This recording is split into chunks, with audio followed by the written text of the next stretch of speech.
YouTube stream is now live too. Yeah, YouTube stream is now live as well. Oh, this is the song I played at the start. Just posted it. But yeah, this shit got no views. This shit got no views, except I guess there are some people that were happy to keep sponsoring this, or happy to keep getting sponsored by this game. Oh, we got some mad Genshin Impact players. Ooh, that's rough. 8 likes, 11 retweets, and 34 comments. Yeah, that's... Oh. Yeah, that's not good. Yeah, that's yeah, I don't know about that one, boss. That character just got revealed in the live stream, right? Yeah, that character just got revealed in the live stream, right? Yeah, I don't know about that one, bro. Yeah, I don't know about that one, bro. Looks mid? Yeah, looks like... Literally just looks like Nahida. Actually has the same hair as Nahida. No? They put a literal embryo in the game, dog. Yeah. This is emo Nahida. Damn, somebody's gonna C6 her.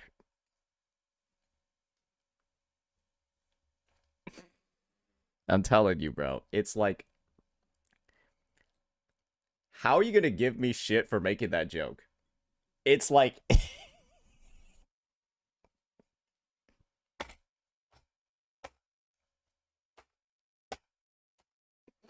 like... There's nothing you can really do at that point, man. It's just... It is what it is. That's what happens, bro. When you build that reputation. Oh, what's this? What is this? Genshin Universe? Oh, yeah, we already saw this. Oh, it looks like this is it's funny as fuck when this is from the Genshin, like a known Genshin shill account. How does Unk know Denia value? Because I have eyes. Okay?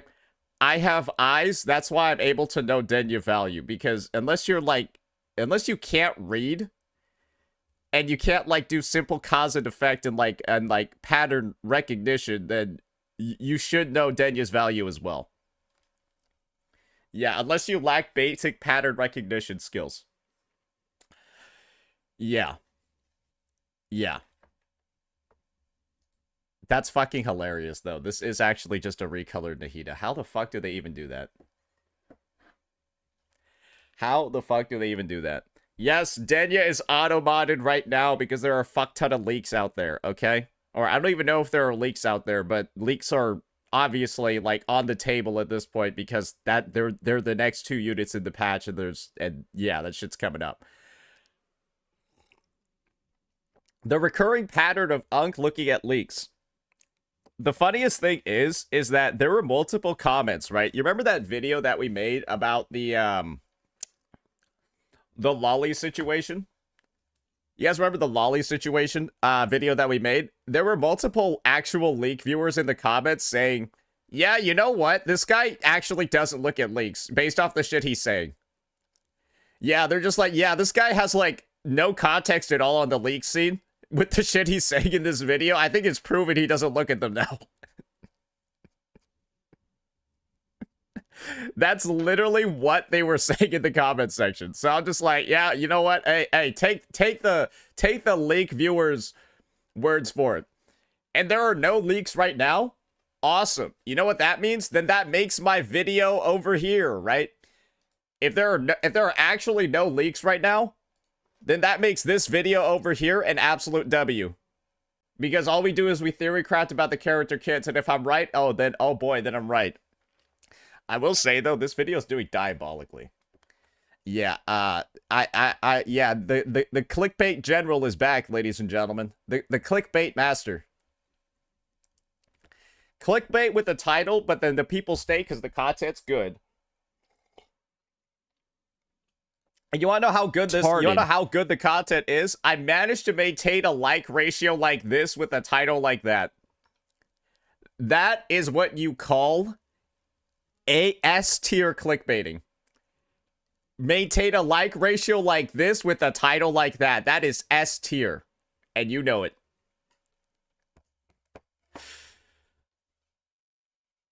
Clickbait executive officer, the CEO. Yep, CEO. Dude, there are so many links. Check this post and try to click it. I'm scared because I think I'm going to get a virus.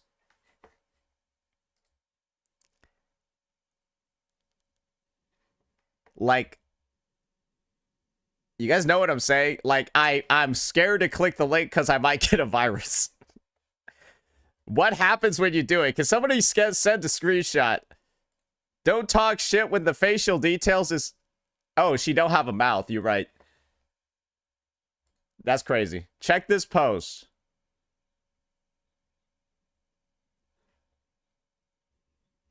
Ooh. Ooh. Ooh. Ooh. Ooh. Ooh. Ooh. Ooh. Ooh. Ooh. That's not good. All right, I'll delete that one then, because that one kind of gives the full picture. All right, there we go. All right, so we got the AI situation. That's gonna be a solid video for us to make. Yeah. Hey, is everyone too scared to? Hey, just show me a screenshot of what it looks like, bro. Just show me a screenshot. That like ratio is good considering this post, bro. What the fuck are doing? How about you watch the video, Iato? And stop being a little bitch because of a title in the thumbnail. How about you stop being a gigantic pussy? Yeah, how about you just watch the vid and you'll say that I'm saying Kuro Games is scamming themselves with her release. Yes, I said Kuro Games is scamming themselves by giving us a 2-for-1 on a unit. Like, it's not really, it's not even clickbait, to be honest, because, like, that's what I openly say in the vid. So, like, it's a scam for Kuro.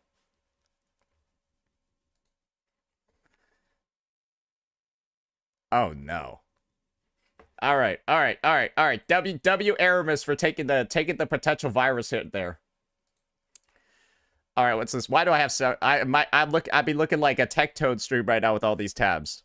If you watch the video, he says she's a scam for Wuwa because they're putting a 2-in-1 effort for double form, so they did like they did for Denia.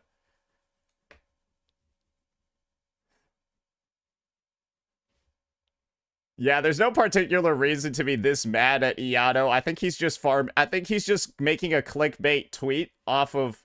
I think he's making a clickbait tweet off of my slightly clickbait video. Then again, you're explaining why it's not clickbait, but obviously, I think he's being a little bit extra over here for a reason, right? Got to do stuff for engagement. Gotta do stuff for engagement. It's an advertisement for my vid. Now, people probably wondering, oh, why would Saint say something this stupid? Surely, there's absolutely no way he said something like that. Don't forget to put this guy who called out Wuwa for AI. No, I already did. Yeah, no, we already got Fox Soul over here. Yeah, we got the original post. I only see 3 fingers. This is clearly AI. Well, maybe he's gonna see 6. Maybe he'll be able to see 6 this time. Blind Soul, Chuyan cosplayer, ZZZCC cosplaying Chuyan from Wuthering Waves. Yes, sir-ree. What lie will they come up with now? Okay, let me go face check that one real fast, just to be a little bit careful. Oh, okay. All right. So it's just a bunch of... Ooh. Ooh, okay, alrighty. So, a lot of people running a bunch of different AI checkers. I've already got, like, a bunch of them up. Wait a second. Nah, that's just hilarious. That's just hilarious. I can throw that in somewhere over here. I can throw that in somewhere over here. What's this one? Oh, no, that's just some... that's a little bit of goofiness over there. Man. Oh, man. That's just funny. That's DNA. And that's a grifter. Okay, alright.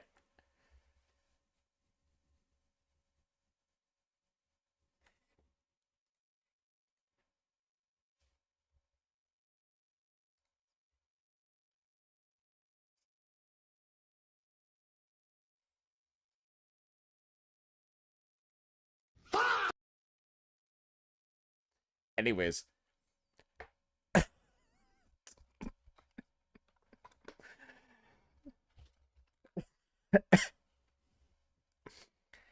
Anyways, shall we get this discussion started? I don't even know where to begin, bro. I don't even know where to begin. There's so many things to talk about today. And of course, I haven't even mentioned my first two tabs. I have not even mentioned my first two tabs, which you guys might be able to actually see right now. Yes. The full reveals over here of Denia and Hiyuki with their attribute as well as their weapon. And so we're going to be doing our little like free-to-play weapon analysis over here. Also teammate analysis as well. There's going to be one character that's going to be a lot easier to break down than the others. So we're probably going to start with her. But before we go ahead, we dive into that. We got some fun content over here we got to take a look at, ladies and gentlemen. Yeah, we got some fun content over here we got to take a look at. Yes, sirree.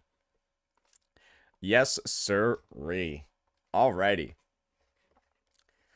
Let's get that one started.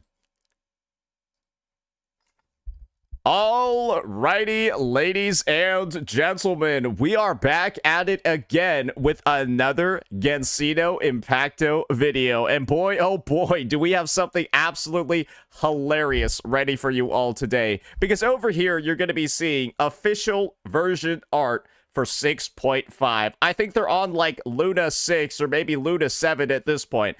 And the goal for today is for us to do a bit of a breakdown on the drama surrounding this art in particular. Because people have done a little bit of researching, right? People have done a little bit of deep analysis. I'm just kidding. They just looked at it and they've seen a massive fucking issue.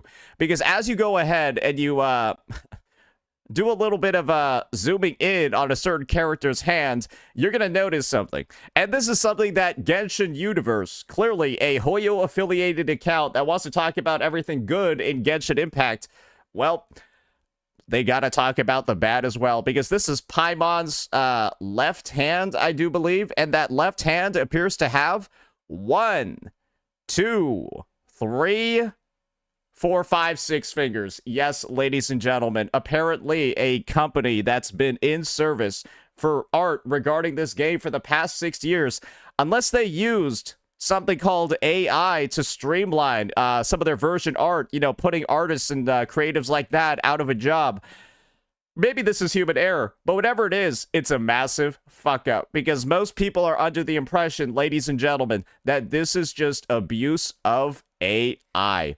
And you want to know what the funniest part actually is, guys? The funniest part, ladies and gentlemen, there are still people trying to defend this. A multi-billion-dollar company. A company that makes the most money out of all gacha titles out there because of their pre-existing player base from COVID is now looking to cut costs even further by A, using AI, or B, maybe this is done by a human, and I guess there's nobody available in the entire company to double check their work. Which one sounds worse? They're abusing AI or nobody's double checking? But we have a bit of an answer to that. It's actually both, all of the above, because even if they were using AI, this just means nobody's double checking what the fucking AI does either. Because this got published. This didn't get fixed. And now this is what the entire gacha community gets to fucking see. And it's hilarious, right? When you consider the fact that we already mentioned it before, multi-billion-dollar company. That's a little bit embarrassing. Maybe they could get the janitor in between him unloading the, cleaning up the massive dumps that Dewey and fucking Xiao Ji are leaving in the office with the amount of shit that they eat every day. Maybe he could go ahead and do a bit of a thorough review of all the dog shit that you're seeing over here. Because, guys, well, you already know how it is. There's been a previous incident in the past where AI abuse has been seen over at the Hoyoverse offices. Y'all remember when good old Navia over here had a bit of a promotional art where she had 6 fucking fingers as well? Yeah, I don't know what it is. Maybe they're just built different over.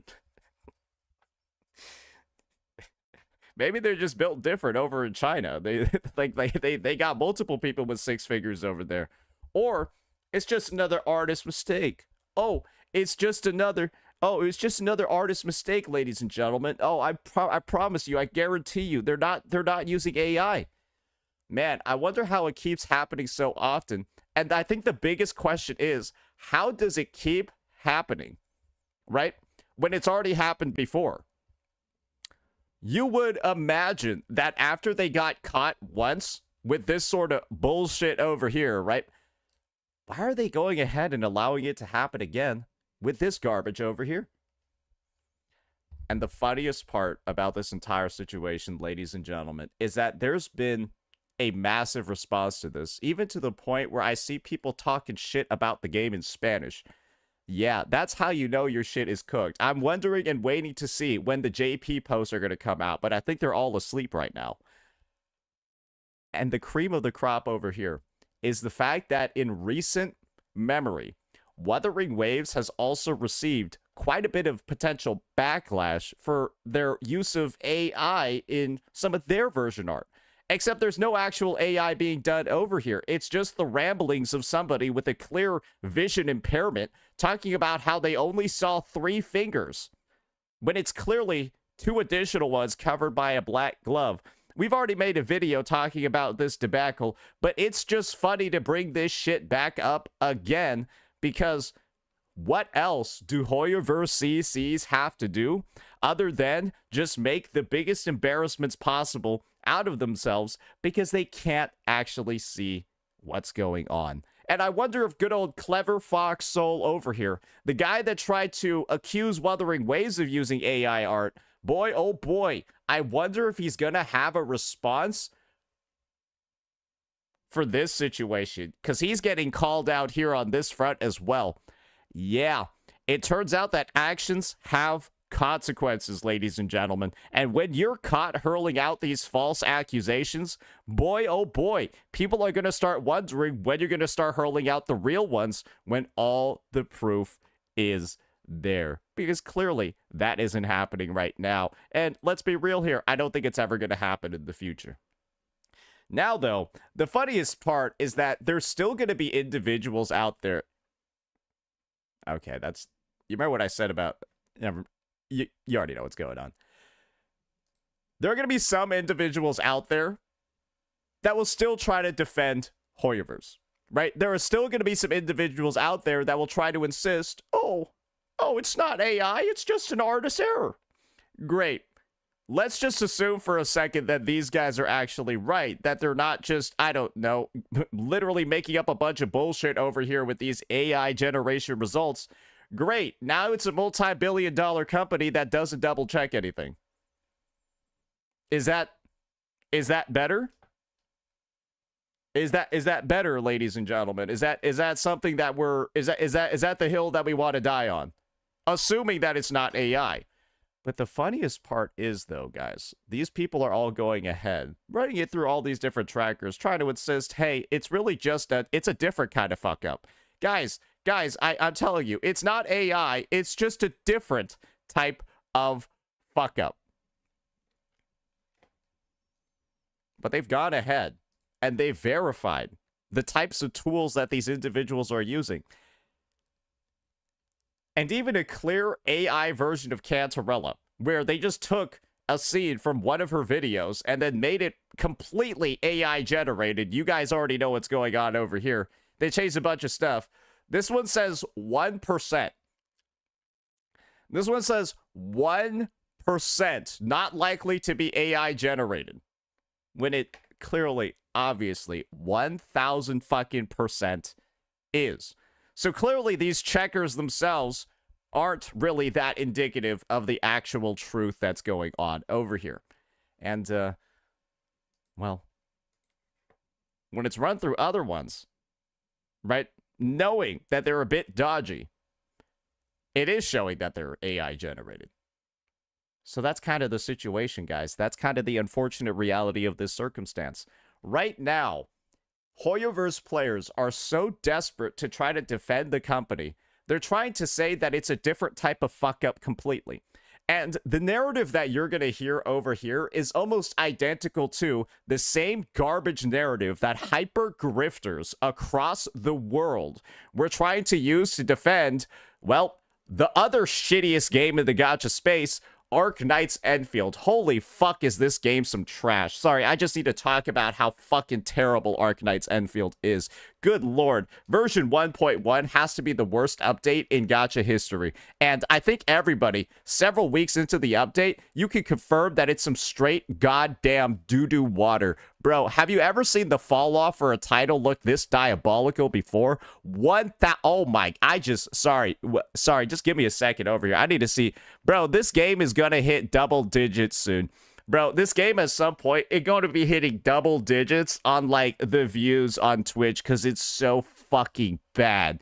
Oh my god. I'm sorry. Like, dude, nobody's uploading any videos on this shit. Tay guides are getting, like, the views that, like, somebody's left toe would get doing a dance on YouTube. Nah. But anyways, right, just, it's kind of clear. Enfield's a bad game. But Enfield is also a bad game that did this, where in some of their promotional art, right, for Chinese New Year, I'm pretty sure they bum rushed out this update because they realized, damn, fuck, yeah, no, this game is kind of shit. We should put some more events in. And in that effort to bum rush stuff out, they ended up having a bunch of people with 6 fingers too. Yes, ladies and gentlemen, 6 fingers as well. And I guess, like, now that I look at it, she's just missing a thumb over here. How do you hold shit like this without the thumb showing anywhere? Wait, I'm sorry. Right, your hand does like this. So your thumb would show up over... Your thumb would show up over here. So she's actually missing a finger and it translocated itself onto her right hand.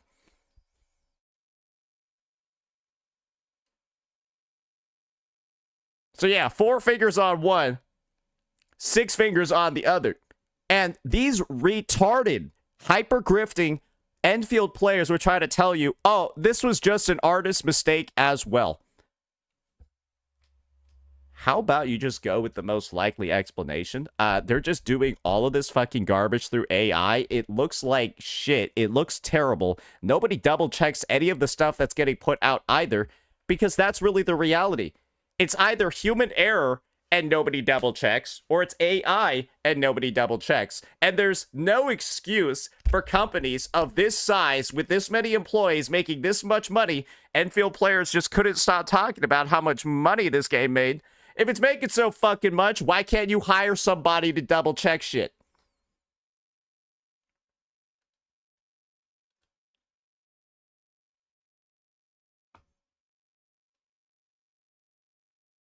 And the same argument goes for all of these dipshits that are trying to defend Genshin Impact in this circumstance.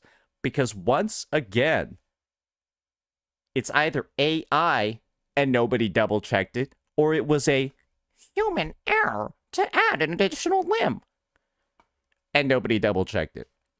That's what you call lazy. That's what you call garbage. That's what you call embarrassing for companies of this size that are supposed to be making this much money.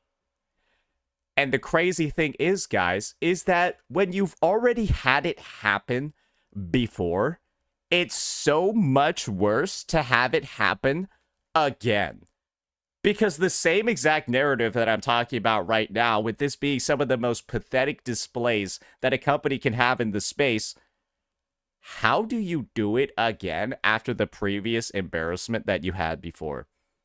And also, isn't it just an insult to an artist who draws humans or human-like characters to imply that they don't know the number of fingers that can be on a hand? Now you're saying that the artists over at Enfield and Hoyoverse are just retarded. Right? Wouldn't you rather blame AI than imply that another human being is this fucking stupid to excuse Hoyoverse? That's what they want the narrative to be. Nah, it's not Hoyo's fault. Their artist is just retarded.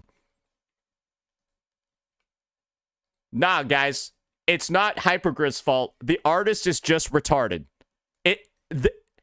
That's what they would rather do to defend the company, instead of just going with the realistic explanation of this company is shit and they're just using AI to save on costs because they're lazy or they're greedy. One or the fucking other. What's this one?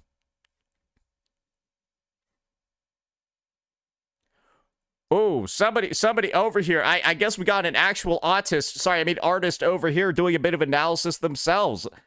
Yeah, no, this isn't a human error. No matter how I look at it, you don't just fuse two fingers and stick them to a third one by accident. And why are the pinky and ring fingers growing out of the middle finger instead of the palm?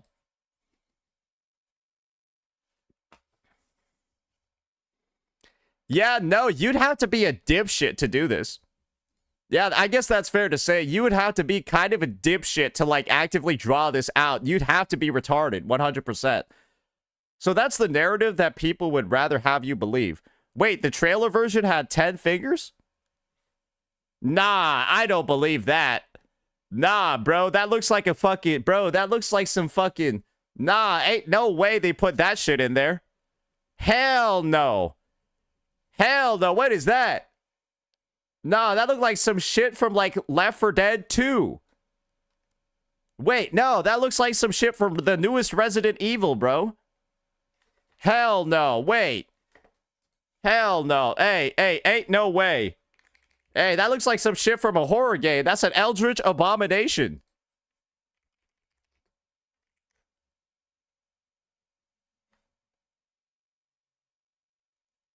Hell no.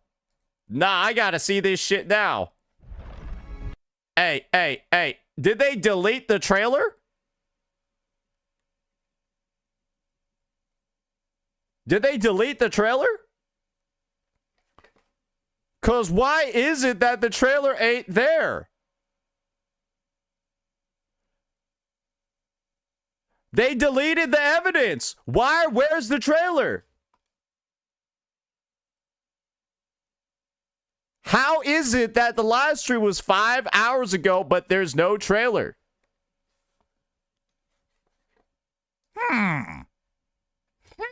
Check the Twitter page. Let me see here. I don't see it. Yeah, no, I don't see it here neither. I don't see it here either, bro. Yeah, there's no trailer on here except for this one. Wait, what is this?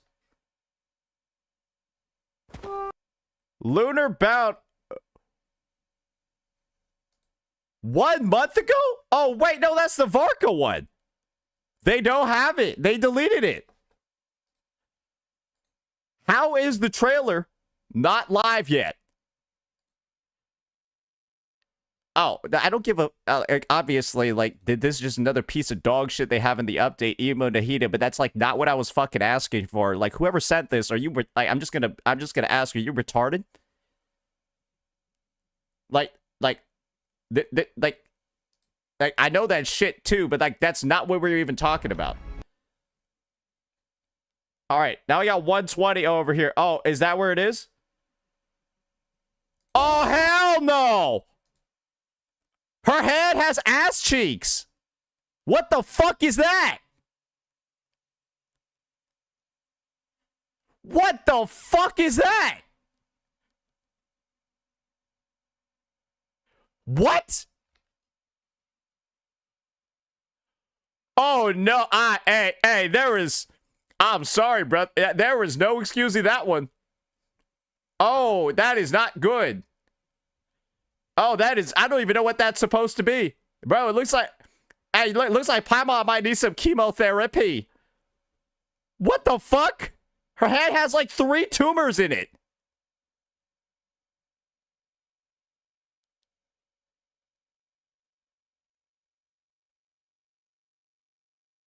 Hey, it was just a human...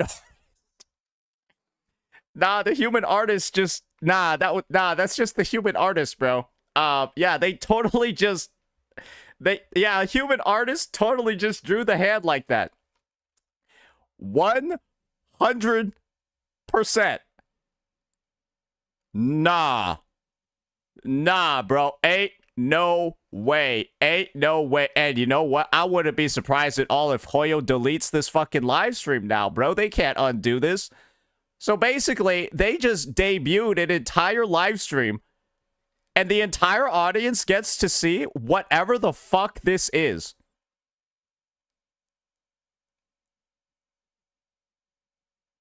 Dude, Hoyoverse is actually... Bro, I don't even know. Are they losing budget? Are they just getting lazy? Because clearly nobody This is one of the nastiest things I think I've ever seen in fictional media before. This is arguably 17 times worse than what was in Enfield. And the craziest part is, guys, is this. They realized that this looked fucked up. They realized that looked fucked up, because it is, right? Then they fixed it, and it's still fucked up.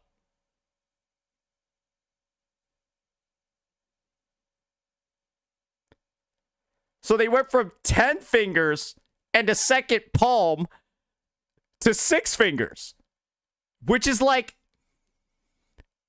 they went again. They were like, oh, let's go again. And it's still fucked up.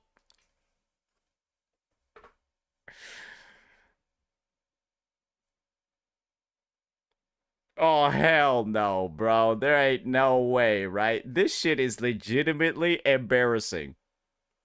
Can we just... Wow.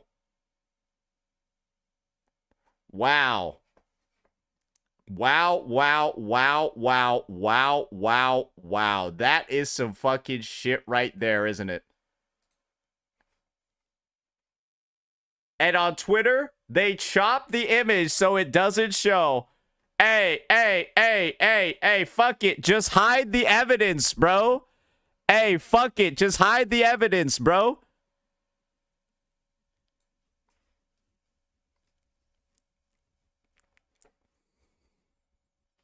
Just hide it.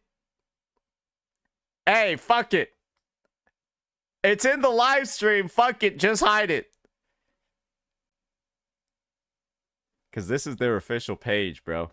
Hey. Y'all should be throwing a dislike on this out of fucking principle. Bro, what is that? Bro, what is that? That's crazy, bro. That's disgusting, bro. And that's what you call AI slop. And it is undeniable that this is the worst instance of AI slop I think anyone in the fucking space has seen. What is this? Let me know what you all thought about this one. Peace out.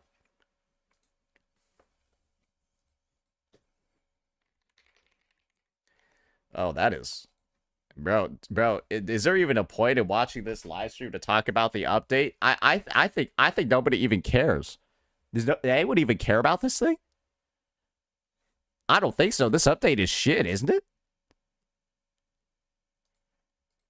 This update is some dog shit, is it not? Unk, please, no. That's what I'm saying. It's some trash, right?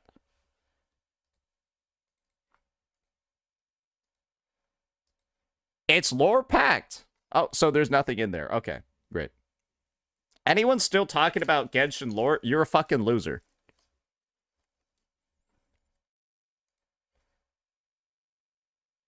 I'm just gonna be so honest with you. You're a fucking loser.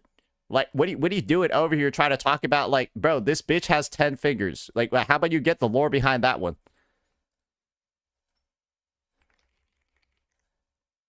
Bro, she like one of those... Bro, she like one of those factions in Elden Ring. Exactly, right? She like the bloody fingers, bro.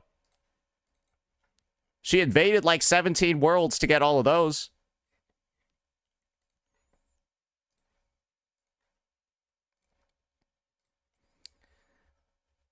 Watch Brand's reaction.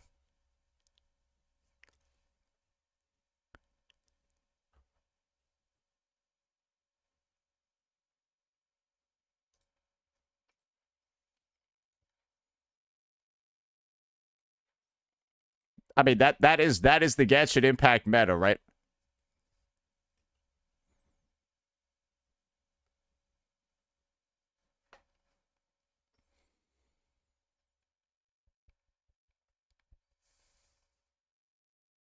Check out the Enfield endgame. This shit is ass.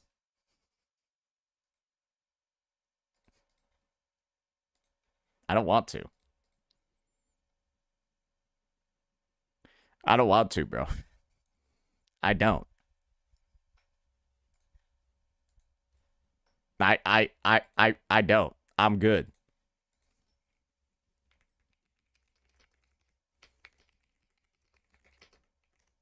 I'm sorry. I need to go send a picture of this to my editors. This shit is just, bro, what is that? Bro, that's so gross. Bro, look at this fucking hand.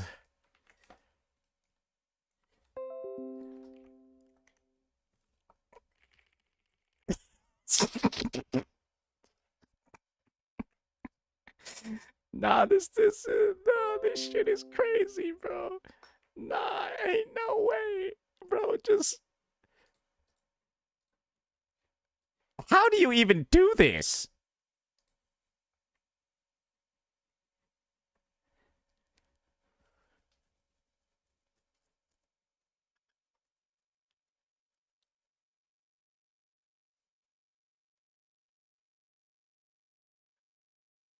How do you even do that? You can see even more. Dude, I'm telling you, she looks like this is literally like several cancerous tumors. What the fuck? It's like her hand had a conjoined twin.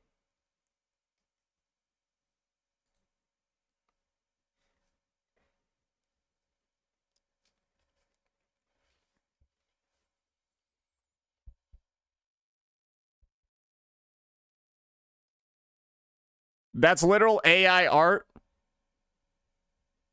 Yep. Oh, look, Genshin is now using words. Another thing they copy from Wuthering Waves. No longer making their redemption codes like a fucking auto-generated Google password. And now they just use words. Great.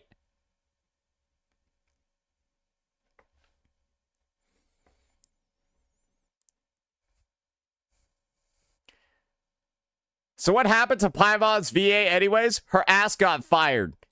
Yeah, her ass got fired. She got replaced. And the new Paimon VA is, like, equally as annoying. So it's like, yeah. Yeah, so it's kind of just like, yeah. Great. Every business as usual.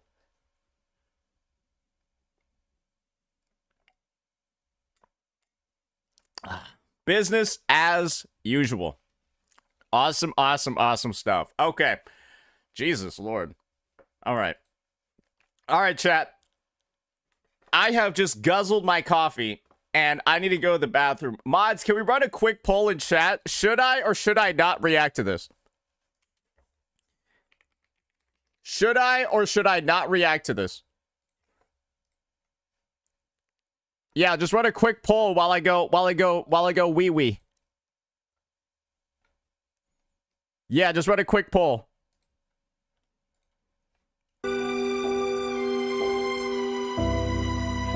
This will determine your future. This will determine your future, ladies and gentlemen. React to ZZZ? Fuck no.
How? Oh, I see. There's more yeses than nos. Oh, wow. There's more yeses than nos. YouTube forgot. Well, this is a very easy thing that YouTube users can do to engage with the Twitch poll is go on Twitch and vote. Yeah, that's entirely possible. You're allowed to go on Twitch and vote. Yeah, you're allowed to do that.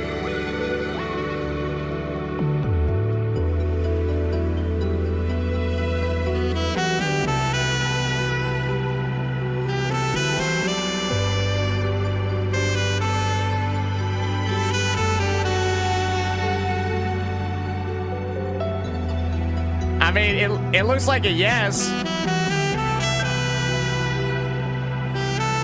Looks like a yes.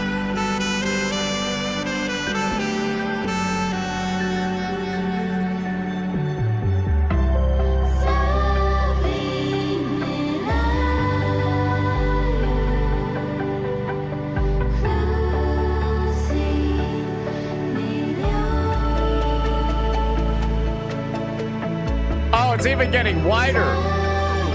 It's getting wider.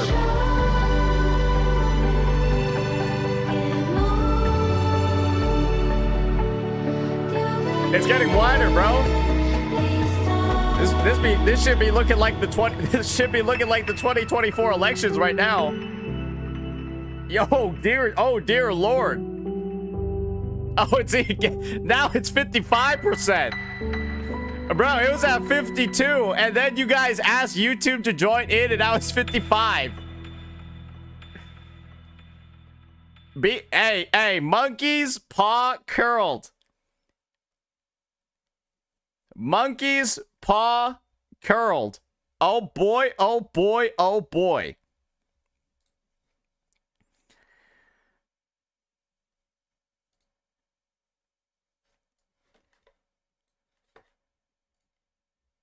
Now it's 57. I'll be careful what you ask for, ladies and gentlemen. Be careful. Be very, very, very careful what you ask for. Yeah, that's a little bit rough. That's a little bit rough, isn't it?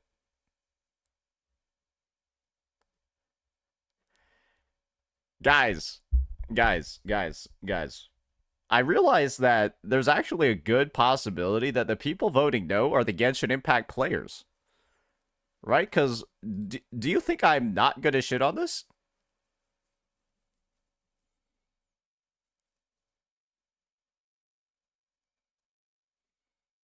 Do you think I'm going to compliment this? Oh, what a magnificent update by Hoyoverse over here. What a magnificent update. Now it's 59. I mean, at this point, I don't think there's going to be any recovery for the poll. I think it's just, I think we've gotten the answer. Yeah, I think now it's 60. Yeah, I think we can just shut it down. I think we can just shut it down, guys. All right. Does anyone have some timestamps for this one? All right, think about it this way, guys. The sooner I get some good timestamps for this, the faster the react will be. And so for those of you out there that really don't want to see it, then the best thing that you could do is make it streamline it as much as possible. You know what I mean? So, like, let's put the money where the mouth is, ladies and gentlemen. I'm sure at least one of you guys in chat saw this fucking thing. Right? And so if I have timestamps and I know what to skip, then it'll go by faster. You know what I mean?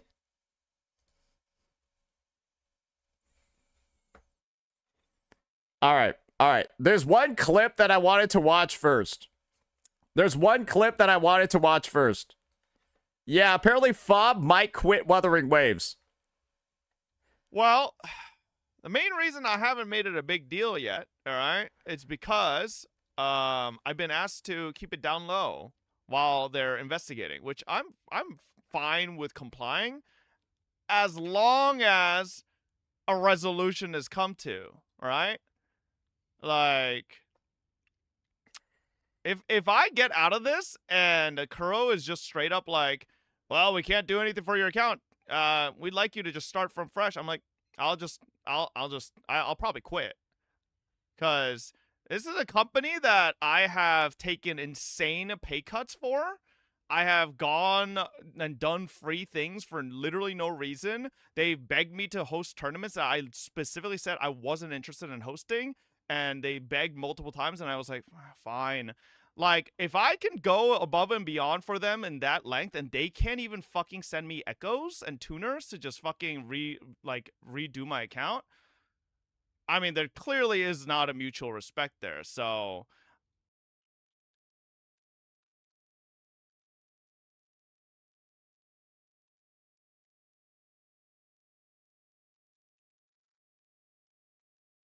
Oh, well, after that, I don't know if they're gonna do it now. Yeah, that is rough. Ooh, that was ooh, that is rough.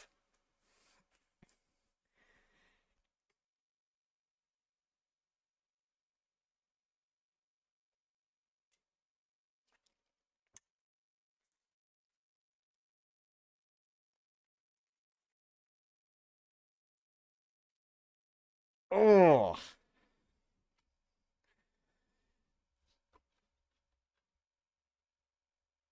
for now, I'm just waiting. Right? I'm just waiting. So if by the end of all this investigation, I think this is the thing. I think he's valid for his reasons for wanting to quit. But I feel like blaming Kuro for not fixing the problem that is arguably not their fault. Right? Because I don't think it's their fault. And so it's kind of like the take of blaming them is a bit. I don't think it optically looks that great. Right? I don't think that optically it looks that great to blame Kuro for his problem.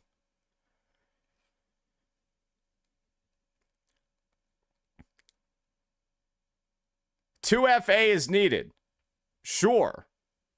But it's also like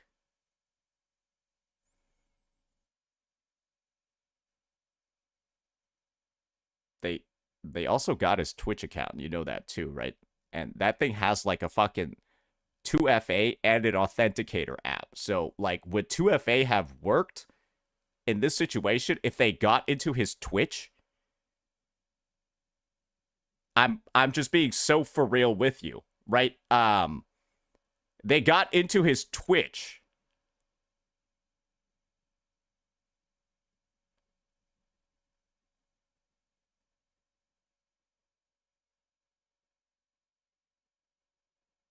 Via like some sort of like token or something. So like my personal take is that like I don't know if 2FA would have worked. Just saying, I don't know if 2FA would have worked in this situation. So like I'm not saying that it wouldn't have. It would be good to have it for sure. But I don't think 2FA is like necessarily a like valid scapegoat to use when, well, let's just be entirely honest. Oh, we got the timestamps. Very, very, very nice, right? I don't know if 2FA is... I'm sorry, wait, what am I... Oh my gosh, wait. Okay, I gotta take a screenshot of this. Bro, what am I... One of my editors responded with this to the hand situation. Sorry.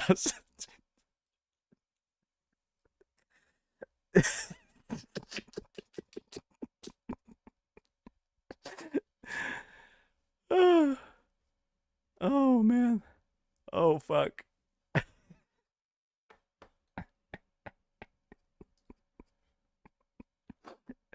Yo, they gotta put that shit in the video, though. Okay. Anyways, there was a different image that I was trying to get over here. There was a different one. There's a different one.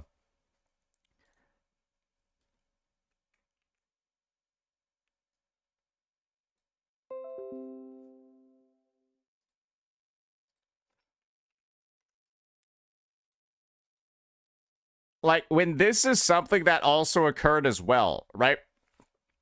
My Twitch was actively being hacked. I have just changed everything, but it seems like right, when this is something that ended up happening, and Twitch has some of the most like stringent anti-hack sort of like login stuff, right? You got to use like the authenticator app, get in like, you know, like that random 6-digit code that refreshes every like fucking every minute, and they got access to that.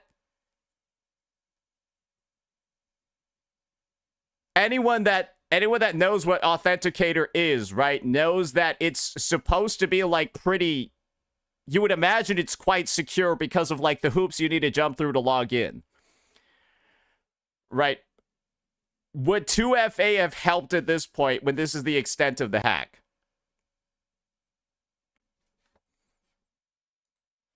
That's what I'm saying. Keep watching. He admits it isn't.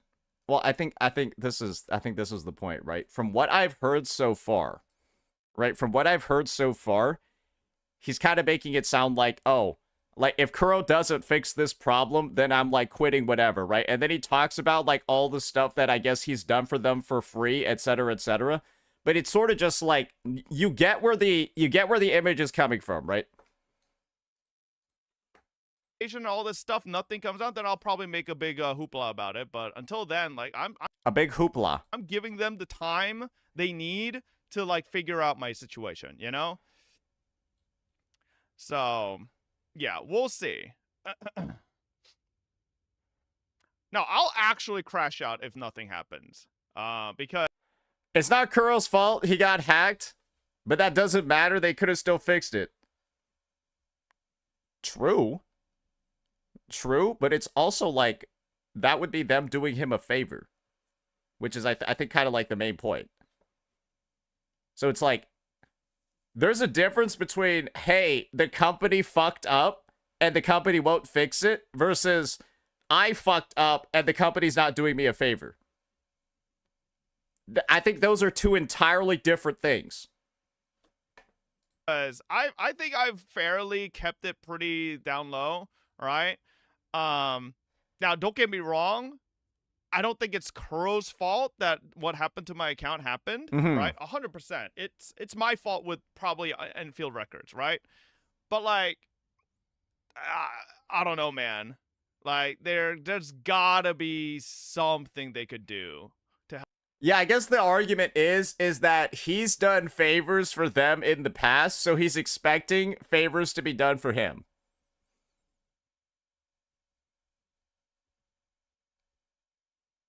Help my account, you know? Did you completely lose your account? No, I have full access to it and everything. It's just there's like nothing on it but characters and weapons. So, but then that opens the floodgates of, this is clearly a very publicized issue at this point. There's no way to avoid it being publicized because Fob is one of the bigger gacha streamers. And so any sort of whatever measure is taken is going to be basically publicly known across the player base. Right? And that opens the gates of, oh, can I get a rollback too? From not necessarily the entire player base, but anybody that wants one.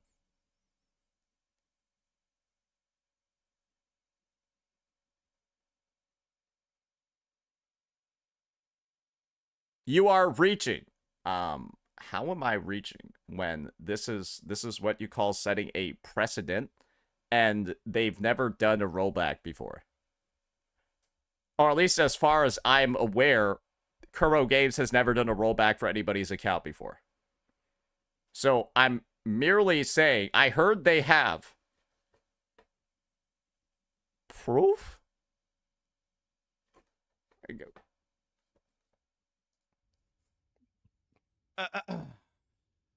Did you, to be honest, it's their fault? I mean, I don't think so. I don't think it's entirely their fault. It's mostly my fault. The only thing I would say is their fault is just not having two-factor. But I don't think two-factor would have saved my case Not saving your factory either. anyways. It would have actually, no. It would have half saved my case, right? Because you guys remember the first day hack, I only had lost 4 characters worth of echoes, right? Everything else was fine. And after that, I changed my password info and everything. And then gave all of my info over to Kuro for them to relink my, basically refresh any tokens and all that stuff. I don't know what Kuro did in that time that the hacker was able to re-access my account and finish the job and delete everything while I was awake on my account, actively kicking me off. So that's the only part that I think is Kuro's fault. Like, I don't know what their security system is, but the hacker got full access to my account, post-account password change, post a Gmail swap. So I don't really know what their security is, but you know, so That could mean that there's still a virus on his PC.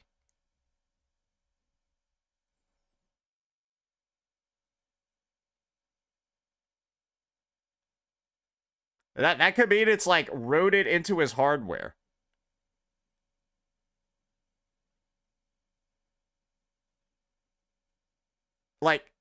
Like some people are saying it's like in his SSD or something.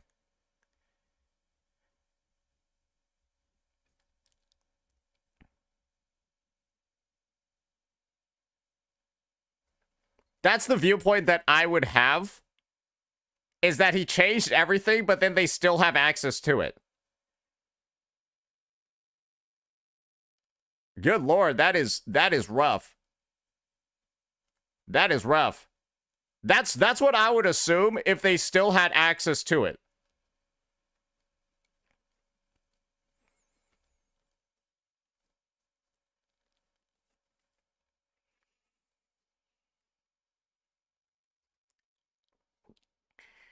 Yeah, maybe it's like a keylogger. I don't know at this point, right? All I know is that this is definitely a sticky situation over here. Yeah, it's just not good. Yeah, it's just not good.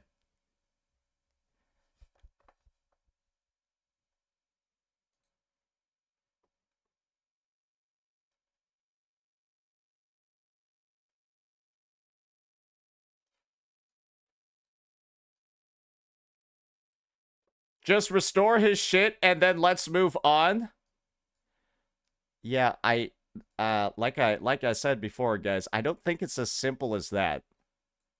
I don't think it's as simple as that, because remember what we just talked about? What if the virus is still on his shit and then he just gets hacked again?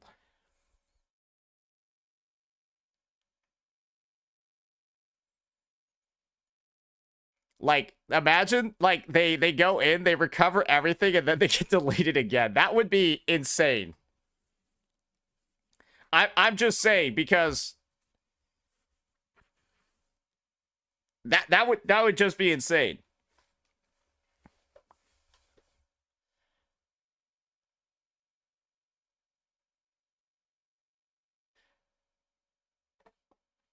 Because like we said, like we said before, guys, I don't think they've ever done rollbacks before. As far as I know, I don't think rollbacks have ever been done before. And if somebody could show that Kuro has rolled back accounts, if you can show evidence that Kuro has rolled back accounts, then I think Fob definitely has like a way stronger sort of like moral argument, right? Definitely way stronger. But if this is something that Kuro has never done before, and then it potentially opens up the floodgates to more demands like that, Some people are saying rollbacks are illegal in China. I don't know the proof regarding that situation either. They are, yes. Oh, do we have proof of that? I guess.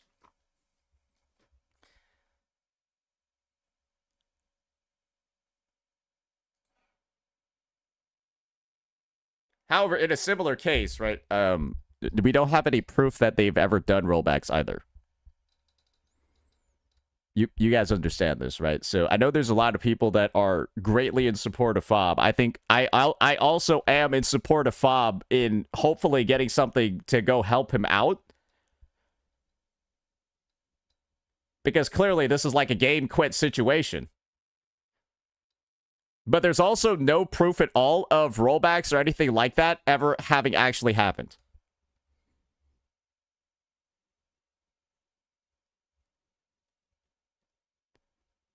All right, I've got 2 Chinese people ready to go.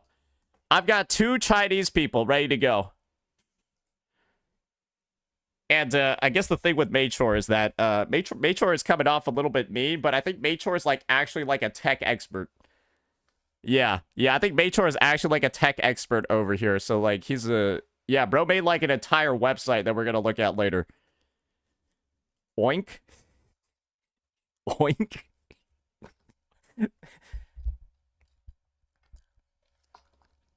Why do you say oink?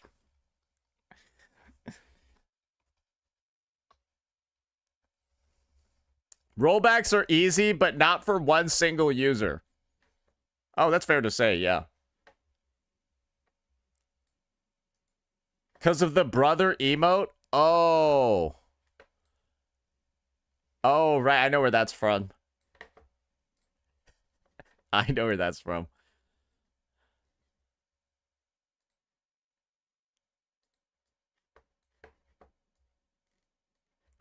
Bro, I don't even farm my own echoes. Okay? That's why I only roll echoes like once a year.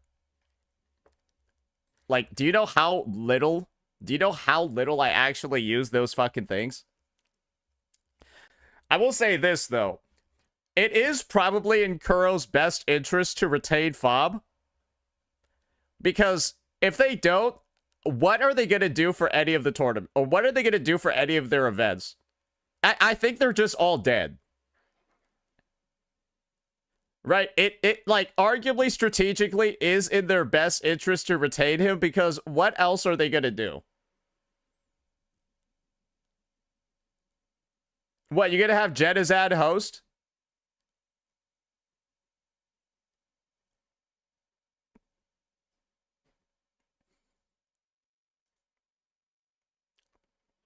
You're going to have Jet as ad host.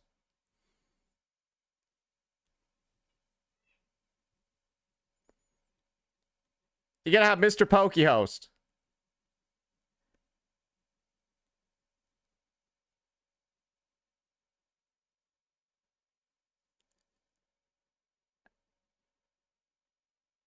Sweet Illy needs to compete.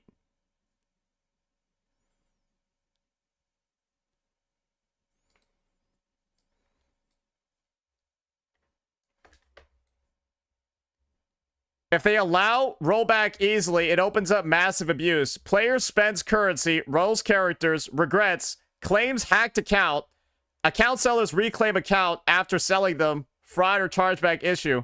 So most gacha companies have a strict rule. No rollback unless extremely clear internal error. That kind of makes sense, doesn't it? Right? You can just be like, hey, yo, hey, just ask your friend in Zimbabwe to do your polls for you, and if they're bad, say you got hacked.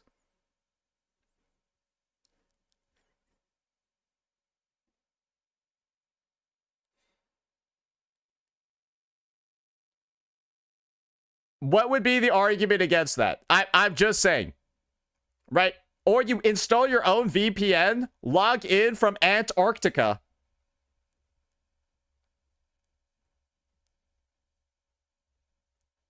And then brick all your polls and then say you got hacked.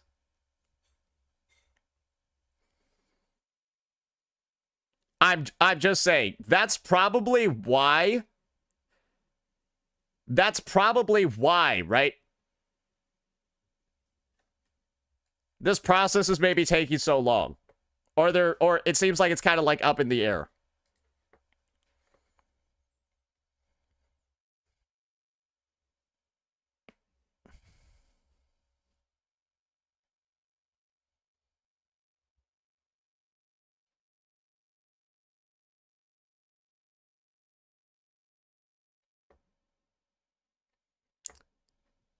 Or Kuro just sends Fob some echoes. Yeah, that's definitely something they could do too.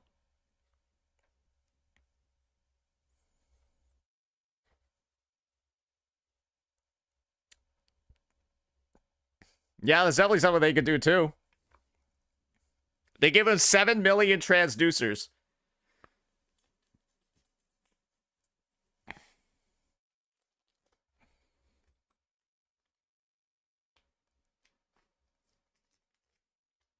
The demo character echo rolls.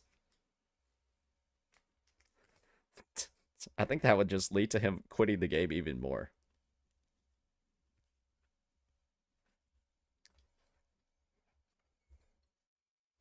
It's like he logs in, all his characters have like not 80% crit rate and 200% crit damage.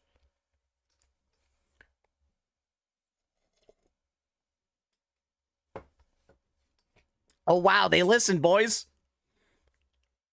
Oh, they listen. We're saved.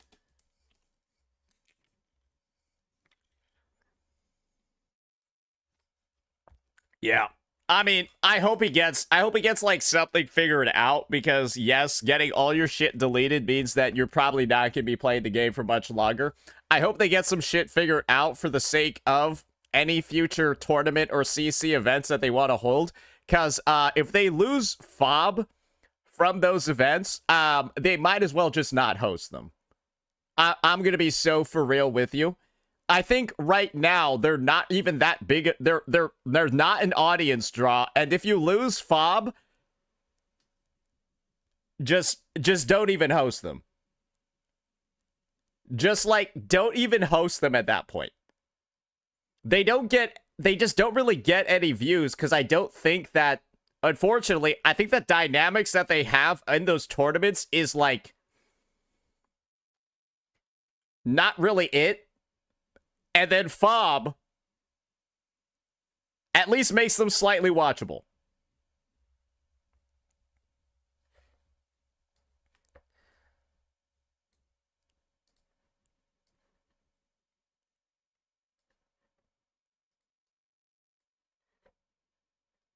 Fob's holding them hostage. Yeah, he's holding them hostage with the CC events. Honestly, not an awful play. Not an awful play. Not an awful play.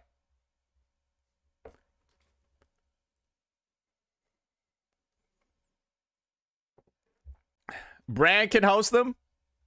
I don't think Brand knows enough about the game, but maybe. Yeah, maybe they'll use it. Maybe they'll replace it with him. This could be an inside job by a third party. Yeah, it could also be anything. It could also be anything. Having someone like 7 out of 10 who literally kills the vibes. Yeah, Jenna is probably the biggest vibe assassin I've ever seen in the space. Like, I don't think I've ever seen somebody who's, when their mouth opens, the like temperature of the room immediately goes down. It is actually impressive now that I think about it. Like, bro is literally a vibe assassin. Hey, actually, get Amanda to host. No, that'd be good. Yeah, no, get Amanda in there. Yeah, get Amanda in there. Why not? I think people would be excited for that one.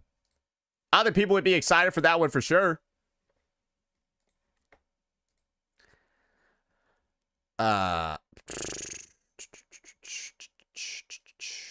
Where's the last closed tab? Shit. Recent tabs. Oh, okay, there we go. There we go. Yeah, so that ain't that good. All right, guys. All right, guys. Don't worry, I'm saving the biggest audience. I'm saving the biggest audience draw for later, ladies and gentlemen. Don't worry about that one. Don't worry about that one. Don't need any of this shit.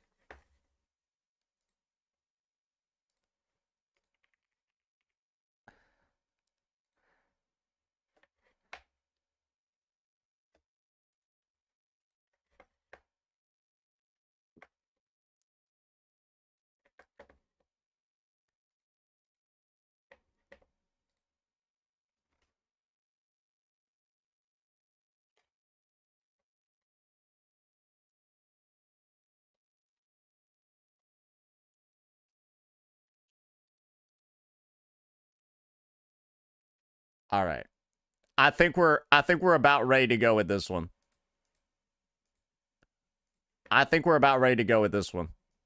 Is this all the DNA stuff? Okay, yeah, we're saving that one for later. Alrighty. And I got some timestamps over here. Great job, Aramis. Awesome. Let's get this one ready.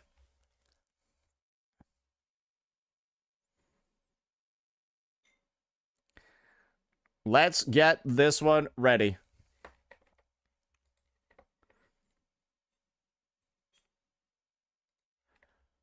Alrighty, ladies and gentlemen, we are back at it again with another Genshin Impact special program react. And boy, oh boy, am I excited for this one, because there's a lot of underlying material in this update over here in this live stream that needs to be examined a bit further, because it's pretty clear that Hoyo is making some absolutely insane mistakes with whatever the hell they decided to do for this Luna 6, not 7, this Luna 6 update. Because good golly gee, all you have to do is look about a minute and 20 seconds into this trailer, you're gonna notice something weird. What the fuck is wrong with Paimon's hand? Bro, yeah, like, let's just do a bit of a zoom in over there, editor, maybe to help out a bit. But yeah, it's pretty clear that this company is abusing the hell out of AI art. And if you can't imagine that the company has enough budget or enough effort, really, right, to even hire humans to do a job like drawing Paimon and probably whatever the hell else is in this trailer, you can probably assume that the content in the update is some dog shit as well. Because remember, guys, this is the official live stream. This is the official special program. Hoyoverse uploaded this themselves. They didn't double check it. They didn't do any verification. And so you've got to assume that that same level of quality, or lack thereof, is going to be throughout this entire update. And our goal for today is to see just how dog shit this actually is. So without further ado, I've got some timestamps ready to go so we don't waste too much time on the trash. Let's go ahead and get right on into it.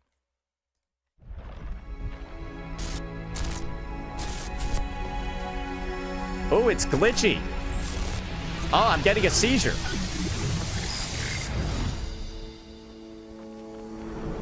Have you heard of the Nod Pride Trade Expo? I love how they start off with an Aether ass shot.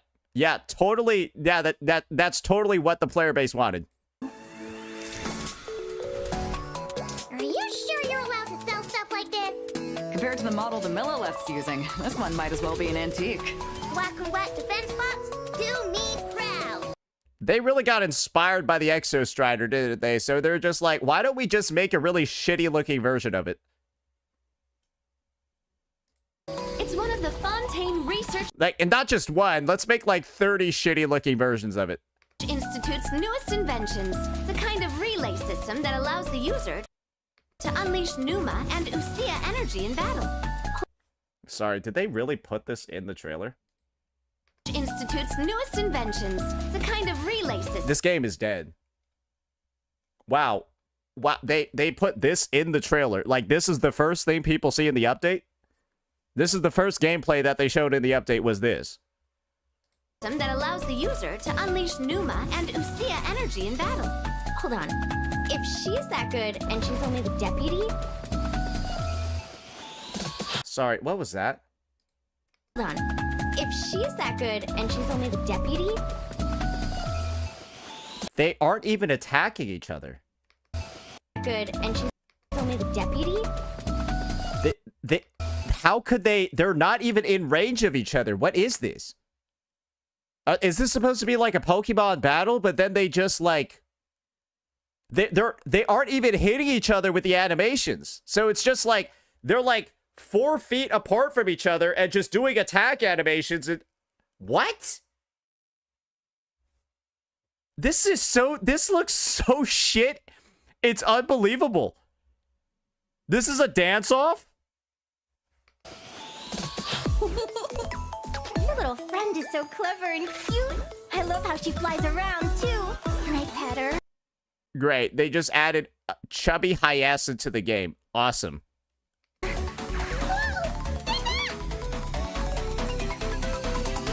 name's Linnea. I'm an advisor working for the Adventurers Guild. And... She's a 4-star unit, bro. What is this? What do you mean? This is like the most non-5-star looking character I've ever seen in my fucking life. Like, she just looks like a 4-star, right?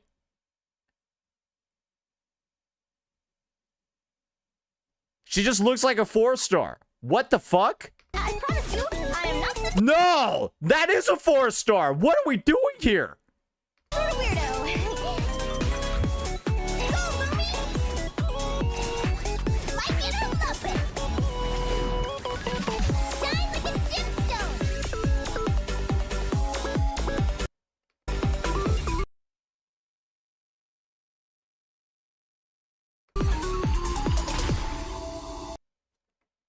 I'm sorry, what was that? Nah, that's possibly the worst 5-star, at least in terms of just like animation quality I've seen. What the fuck even was that? That was the trailer, bro.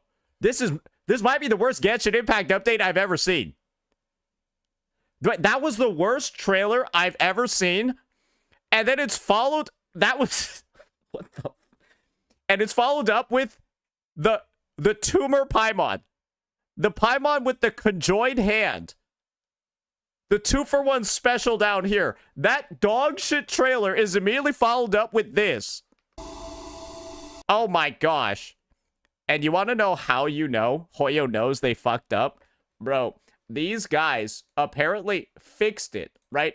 They fixed it, but she still has 6 fingers. This is the fixed version. She still has 6 fingers, bro. 1, 2, 3, 4, 5, 6. So, like, that was take A. This is take B. That's the fix.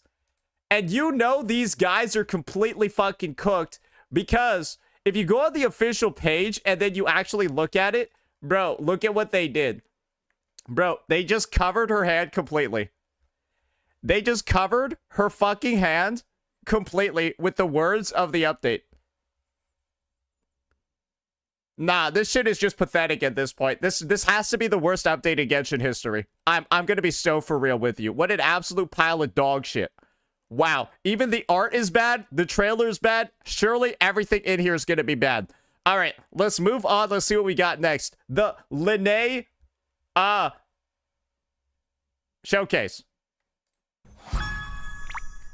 With Lumi's assistance, Linnea can deal some... With Lumi? Linnea. Sorry, did they just copy like several Wuthering Waves units characters' names just to... Nah, because they now have Lumi as well. The rat that we have in game, the mouse unit. Oh god. good damage. But she also offers a ton of support capabilities, including boosting survivability and increasing her team's damage output. Oh, cool. So she's an all-arounder, huh? Oh, yeah. Plus, whenever Lumi is on the field, all enemies' geo-resistance is reduced. Ooh. Okay, Pocket Girl, so resist. Bro, I feel like I am at like a high schooler's lunch table listening to like I don't like the vibes from this. Distance reduction whenever Lumi is on the field. Ugh, that's so convenient. Should make battles a whole lot easier. For sure. Linnea and Lumi's teamwork is just that amazing. Linnea can also boost the lunar crystallized damage of the entire party. So she reduces everybody's geo resistance and then also increases the crystallized damage. Okay, great. So now they're just making like Escoffier for every element, right? Great. Slay, queen! On her defense, while also increasing the elemental mastery of corresponding characters. Okay, okay. I feel like I'm learning a lot. Oh! Wait, Yes. what about her skill and burst? Ooh, good question. Okay. Let's start with her elemental skill. Linnea's skill can be used in 2 different ways. Tap it. Yeah, you know what? Yeah, I think we need all the additional info. Let me just move the chat down so you guys can see exactly what they're talking about over here. And Lumi will unleash an impressive strike, dealing continuous geo damage to That's the impressive strike? enemies. I'm sorry, this is a 5-star unit in the game? 2 different ways. Tap it, and Lumi will unleash an impressive strike, Wow. I'm impressed. dealing continuous geo damage to enemies. Plus, if a Moondrift is on the field, Lumi will also deal lunar crystallized damage. Oh, so that means Linnea can deal off-field geo damage? That's right. Tap her skill repeatedly, and Linnea will feed Lumi gems. When full, Lumi will change into her ultimate form. Pull out a massive hammer and deal a huge amount of lunar crystallized damage. I know. Oh my gosh, that's amazing. Oh my gosh, I love that.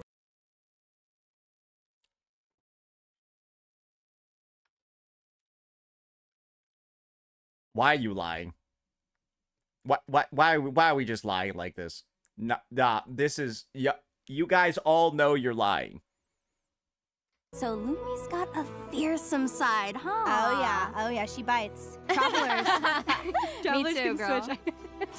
Travelers can switch between these strategies depending on whatever suits the situation best. Cool, Yeah. okay, so what about her elemental burst? Ah, that's where the healing comes in. With her burst, Linnea heals all characters and summons Lumi to the field to provide continuous support to the team. So they are just making Skirk for... They are just making a Scoffier for every unit. That's just what they're doing. So the character does off-field damage, reduces the resistance to the element, and then heals as well. Great. Okay, so Linnea can provide off-field damage, reduce geo resistance, and heal. She And now the element of Geo is going to be unplayable unless you have her. sounds like a great addition to Geo teams. Oh yeah. Sounds about right. Awesome. Yeah, I'm sure Travelers will come up with a bunch of different team comps. No, they're just going to use all the characters that are fucking great or that are fucking brown. That is so exciting. With a versatile character like her, there's so many possibilities. Yeah. Let's read it here. Linnea provides geo resistance reduction, increases lunar crystallize, the geo lunar reactions damage, deals off-field geo damage, and offers healing.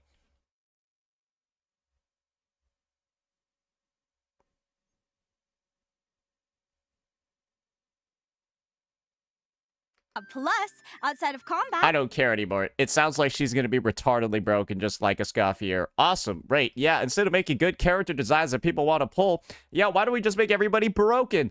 Woohoo! All right, now let's move on and take a look at this. are interested in delving deeper into her backstory, be sure to check out her story quest in the upcoming version. Which Let's see how much they spoil about it. Right, come on, girl, just like a few in the Traveler. Okay, they're spoiling the entire thing. Awesome. Great. Let's move on now and take a look at the banners. Woo! In the first half of Oh, who Luna could've 6, thought? travelers can look forward to event wishes for Linnea and Chaska.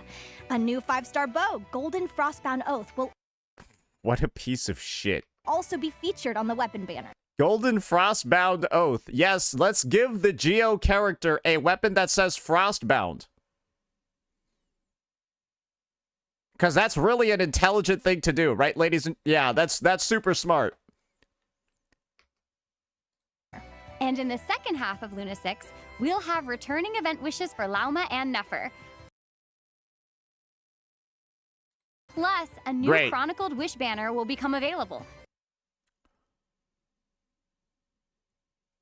What a piece of shit. Wait, so they...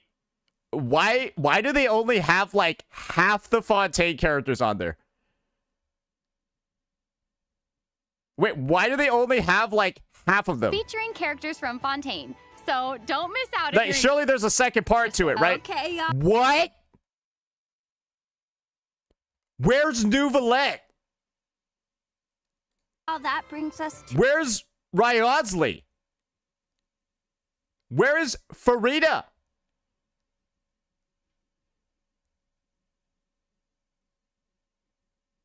Oh my lord. What a joke. Holy shit. Wow, that is...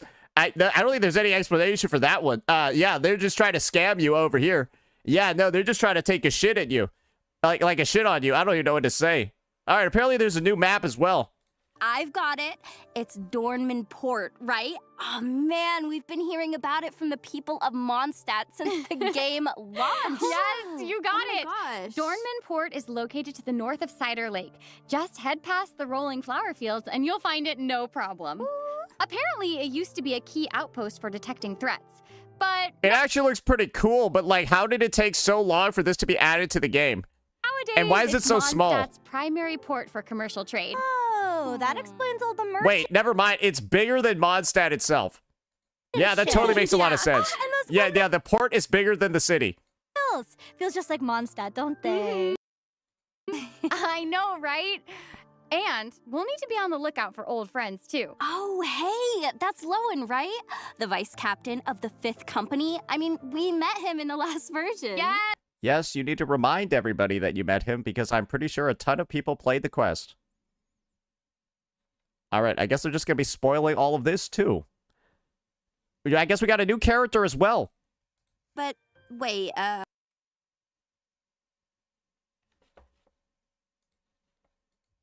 who's that little girl? I don't know. Travelers will just have to wait and... So one thing you might be noticing is that this actually just looks like emo Nahida. Yes, this literally just looks like they palette swapped Nahida.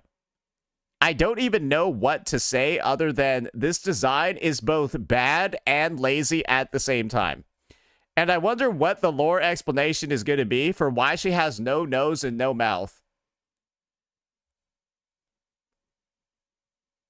see. Although, if you're after more info, I'm sure exploring the port couldn't hurt.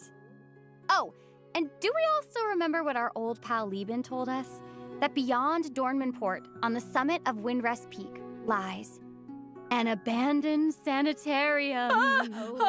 Okay, you really didn't have to, like, say it like that. But seriously, the whole deserted vibe of this place is, like, so creepy. It feels like something's gonna jump out of the shadows or something. I'm The traveler terrified. does end up having an interesting encounter here with a woman in need of help named Zeitland. Something special awaits at the summit, too. A statue of the Animo Archon that opens a path to the sky. Whoa. Who could have thought? I know. So, where does it lead? Well, let's take a look at this clip for a little sneak peek. Oh, yeah. Oh, damn! That actually looks pretty cool. Yeah, this actually. Why was this not shown in the trailer?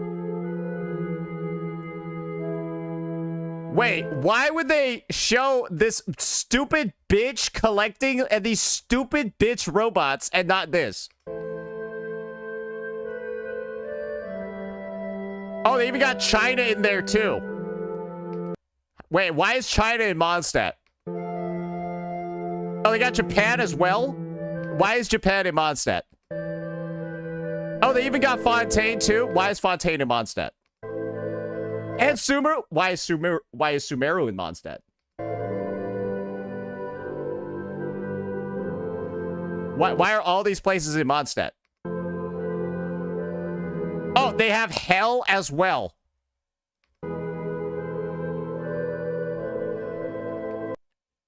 And finally, a boss that looks slightly interesting. So is this just a Sonaro sphere? Oh, another thing Genshin has copied from Wuthering Waves. Awesome. Oh, I guess that looks like Crownless too. Hey, fuck it. That's like incredible. Plagiarism. Anyways, what else do we have in here? What else do we have in here? New boss, Fallen Vigil.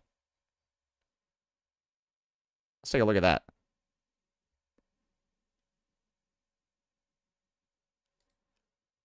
To uncover that. Never mind. Nah, this thing looks retarded. Nah, I take it back. It looked better from further away. What the fuck is this? It looks like they rendered half his model. Reminds me. Never mind. There actually used to be two What the watchers at fuck? the temple, but one managed to flee. Yeah, probably because he saw how the other one looked. He was like, "Damn, I don't want to hang out with this fucking idiot." No. Okay. Where is it now? Hiding in the wilderness outside Dornman Port. It also has space-related skills at its disposal, so be careful, travelers. Oh Oh no, Roblox. man. Challenge the Watcher Fallen Vigil to earn level-up materials for Linnea. Ooh, I'm sure the travelers are up for it. Maybe not Yehoda. All right.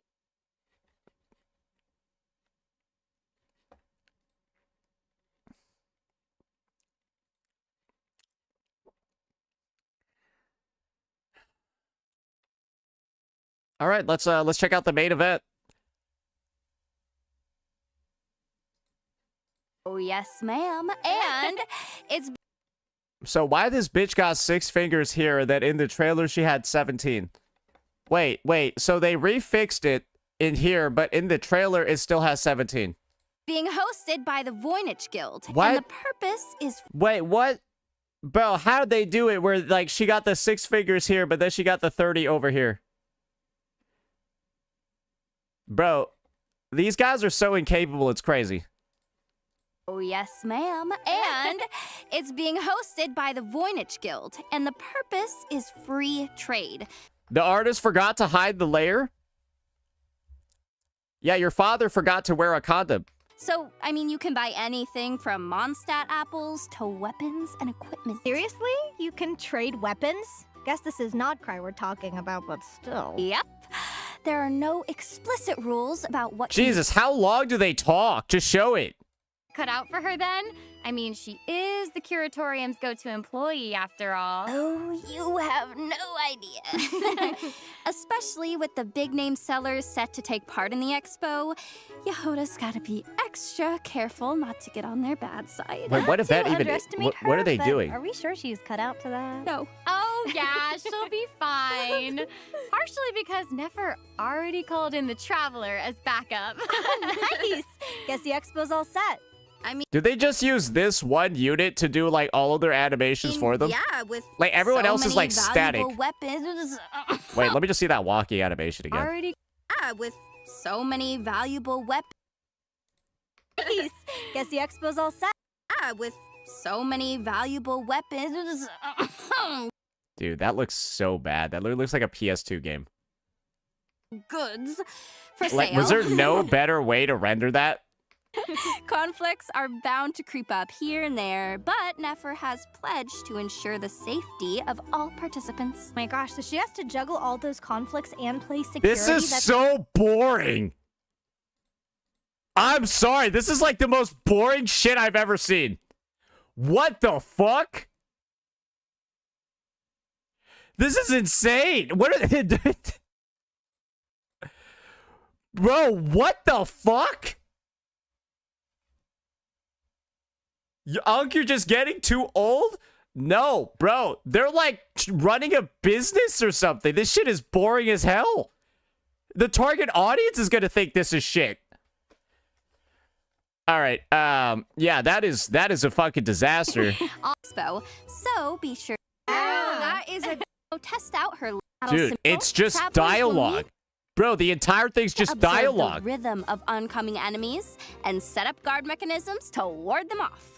You can place new mechanisms on top of existing ones to optimize firepower. Experiment with different combinations to come up with the strategy that works best for you. That is right.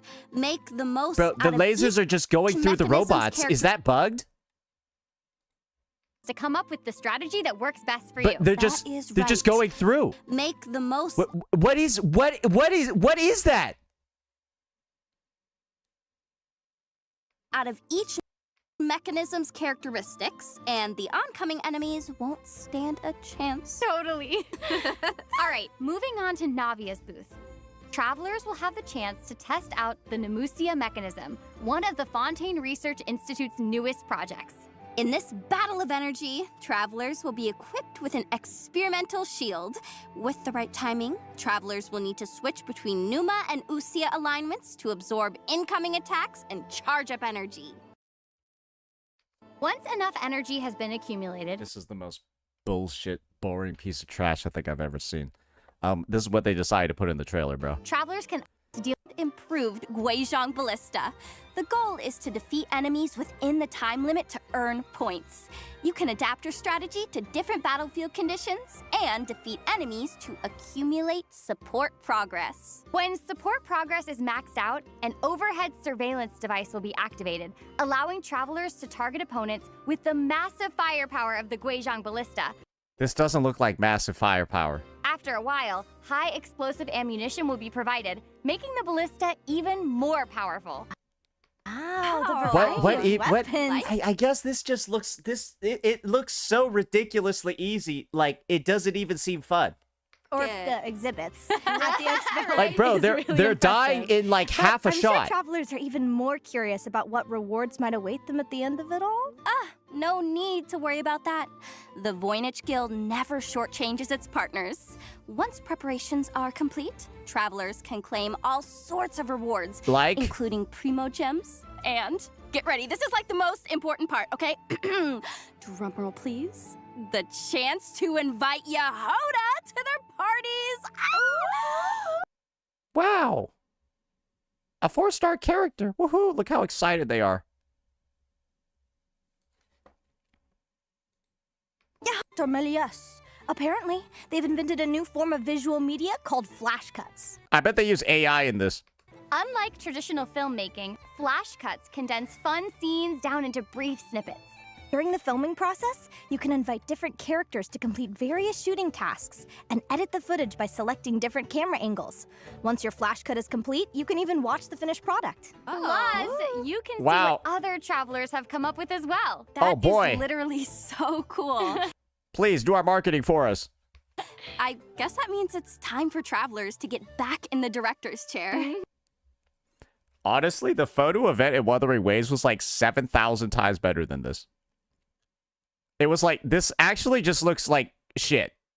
Travelers can also head back to Mondstadt. Like, the Wuwa one is legitimately like 400 times better. And like, the ZZZ one is better too. So this is like the worst. This is the newest photo event, and it's the worst out of all of the ones we've gotten. to participate in Mika's surveying and mapping challenge. The goal is to mark the location of target objects on your map with as much accuracy as possible. This is Use nearby landmarks recognizable the most unfun thing I've ever seen. terrain or the compass provided by the Knights of Favonius to help give you the upper hand. Wow, that sounds like something that will challenge our powers of observation. No, more like challenge your powers of autism. Totally. Travelers can also look forward to a few new character anecdotes in the new version. And don't miss out, because a certain someone will be making an appearance who we've only ever heard by name. Okay, wait. Is that Cardinal Seamus? Who the fuck cares about Seamus Pegg? Jean and Barbara's father? Guess it was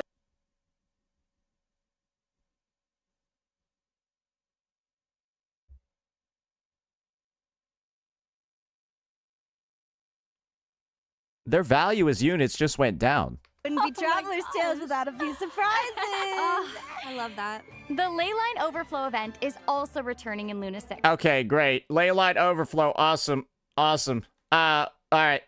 So don't miss out on the chance Oh, and to another massive update over here, guys. Get ready for this and one. experience drops. Plus, character cards for Aino and Dahlia, along Just delete this from the game. with a consecrated fanged beast monster card, will be added to the Genius Invocation TC. Just delete this from the game, bro. Nobody cares. Oh. Something design. huge is coming, though. Let's take a Hey, quick get look. ready for this. Get ready for this. Whoa! Oh!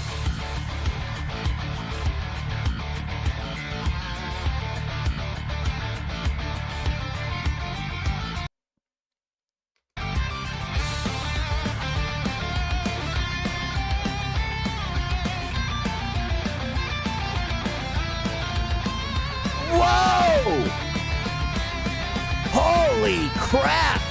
They're like demons!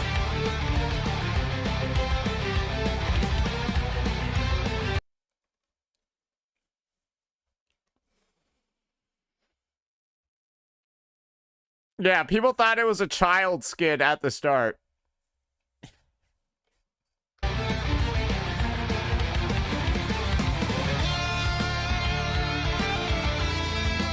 Bro, this shit is so cringe, bro. I need to stop. I can't watch this no more. This shit is so fucking cringe. It's unbelievable, man.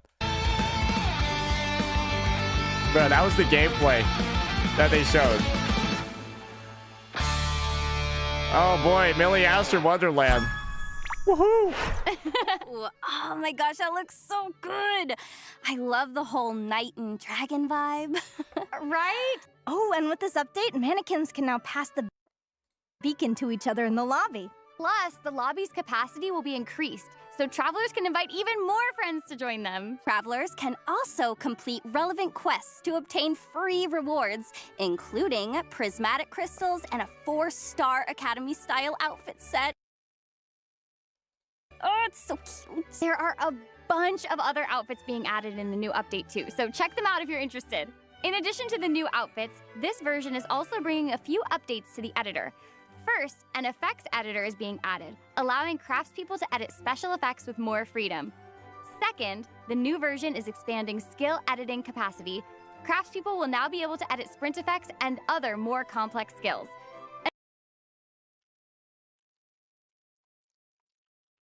I'm done. I don't like this game mode. Nobody cares.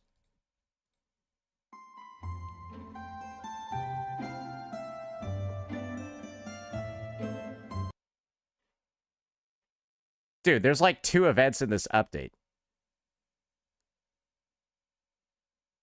Wait, is that the event calendar? There's like 2 things in here. Did they just do 2 filler patches in a row? Wasn't the last patch fucking Varka? And like that filler patch? And then the follow-up patch is this one that looks like even... Bro, is anyone even developing this game anymore? Well, clearly fucking not. Clearly fucking not. The artists are leaving this game too.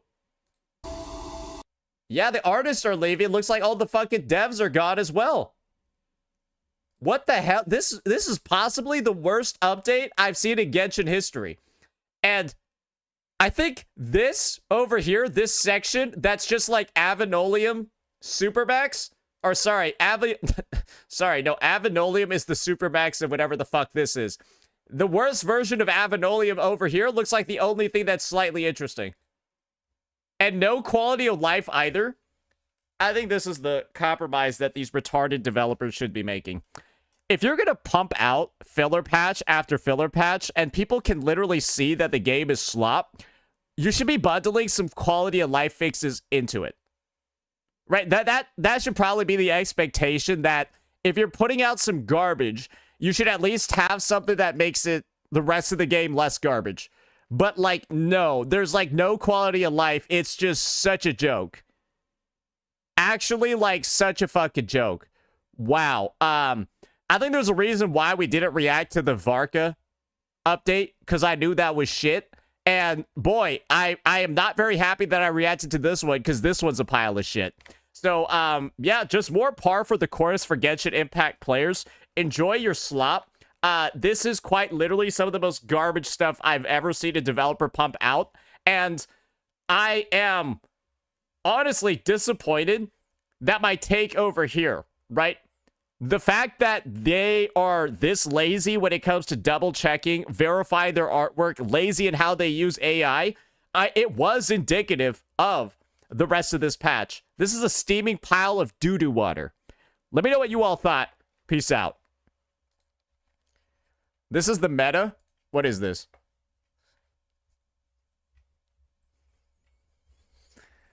Evidently. Yeah. Evidently. Yeah. Yeah. Yeah. Yeah. Yeah. Yeah, that is some shit, bro. Wow. That is one of the worst patches I've ever seen. Impressive. actually impressive that that's what Hoyoverse decided to pump out.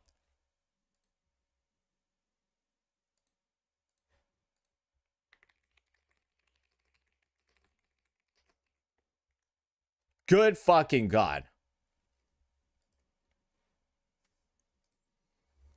HSR and ZZZ had way better versions. Yeah. Surprisingly enough, the Genshin is... Dude, these guys are just giving Wuwa the anniversary for free. Holy moly. They're just letting Wuwa win. It seems like Hoyoverse has actually given up. They have actually given up.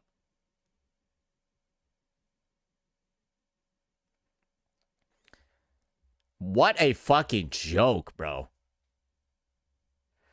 Watch Brand's reaction. He's just doing what's in his best interest, okay? He's just doing what's in his best interest over here. Hey, YouTube, welcome into Organ Homecoming. I don't need to see it anymore.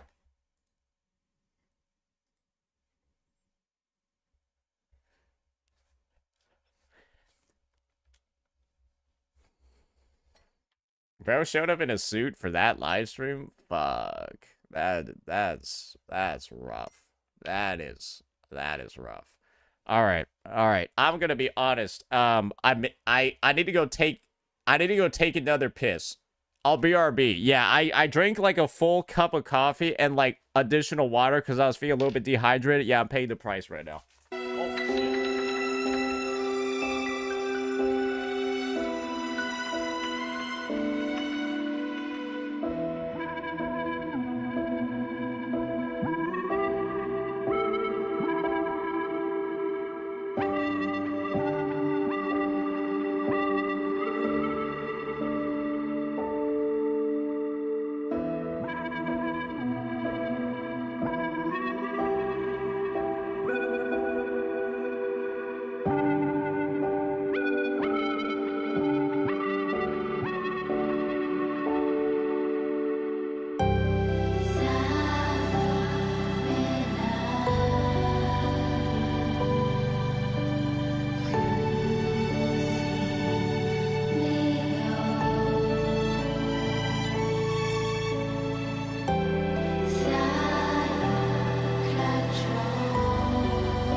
That was honestly, I'm actually glad we reacted to.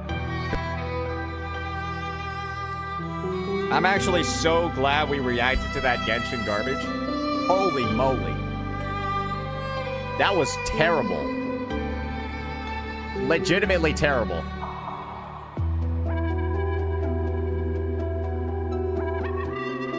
All right. People have been asking me all day to do the AKE endgame. Is it worth it, guys?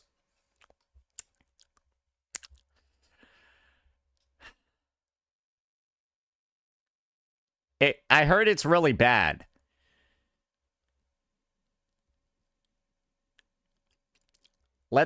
Surely the end game saved it on Twitch Tracker, right? Surely the end game is so amazing, everyone wants to see it, right?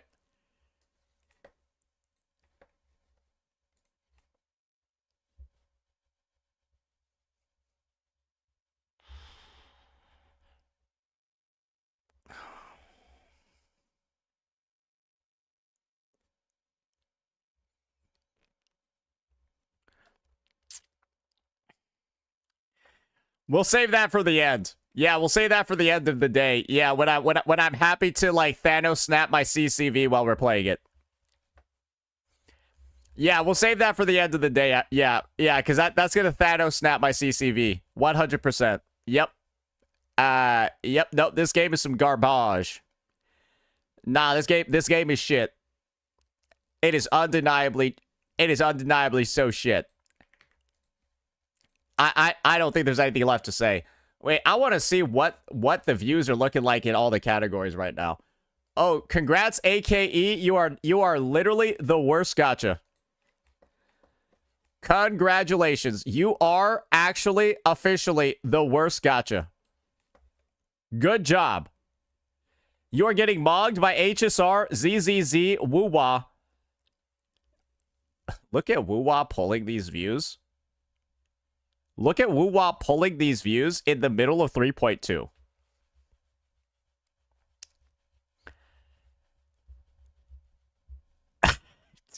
Well, these guys just released new updates.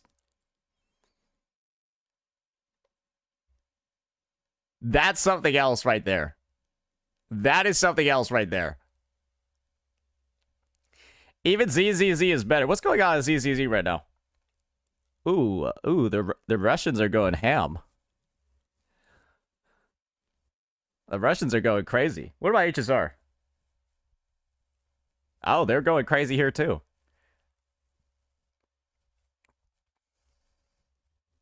It's just...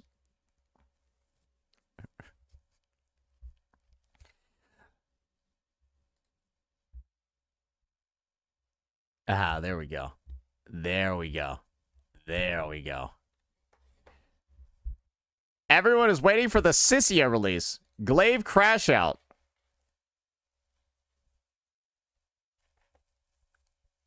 Oh, we might need to watch. We might need to watch this one later. There is a reason why a lot of people look at the Japanese side of gacha community. We might need to watch this one later. Bro's going in. Bro popped out a full 21 fucking minute video. Holy shit. 21 fucking minute video. Gay ass avatar. Yeah. Nah, I've been on the boat and saying this one is super gay. Yeah, this one's just super gay.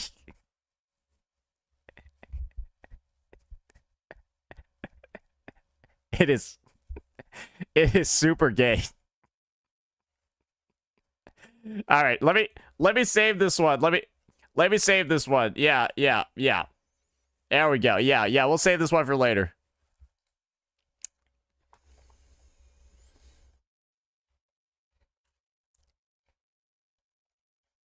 It wears women's shoes as well.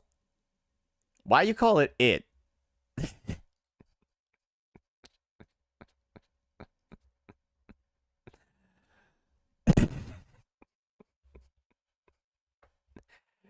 All right. Do we need to talk about DNA again? Do we need to talk about DNA again? Because I'm not watching this. The goal isn't to watch this. The goal is to simply talk about it.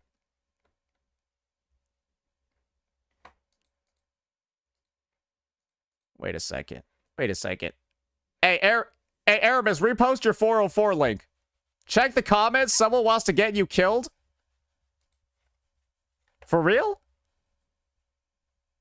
Where at? Oh, I found it.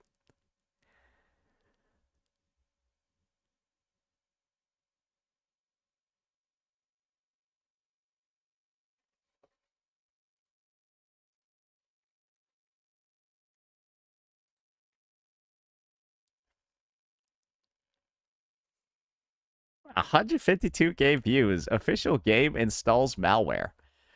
Ooh, that's not good. That's not good. Obviously, we made a bunch of videos talking about the situation as well. Yeah, we made a bunch of videos talking about the situation as well. And I guess we got to go ahead and see some of the downstream impacts of this situation over here. Yeah, this situation over here. Have you seen Mr. Pokey short? Is it about me? If so, I don't think I really care about it. Yeah, unless his short is about me, I don't think I really care about it.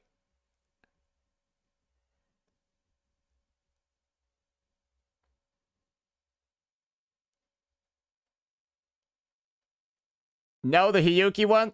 Then I definitely don't care about it.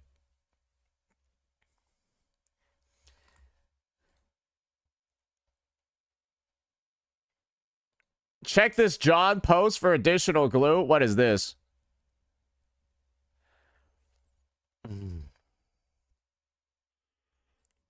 Yeah, that's a rough. That is a rough look, brother. Yeah, no, that is really, really, really bad. Okay, nice. We got the link. Awesome, awesome, awesome, awesome. Alrighty, alrighty, alrighty, alrighty. Let's start breaking this bad boy down.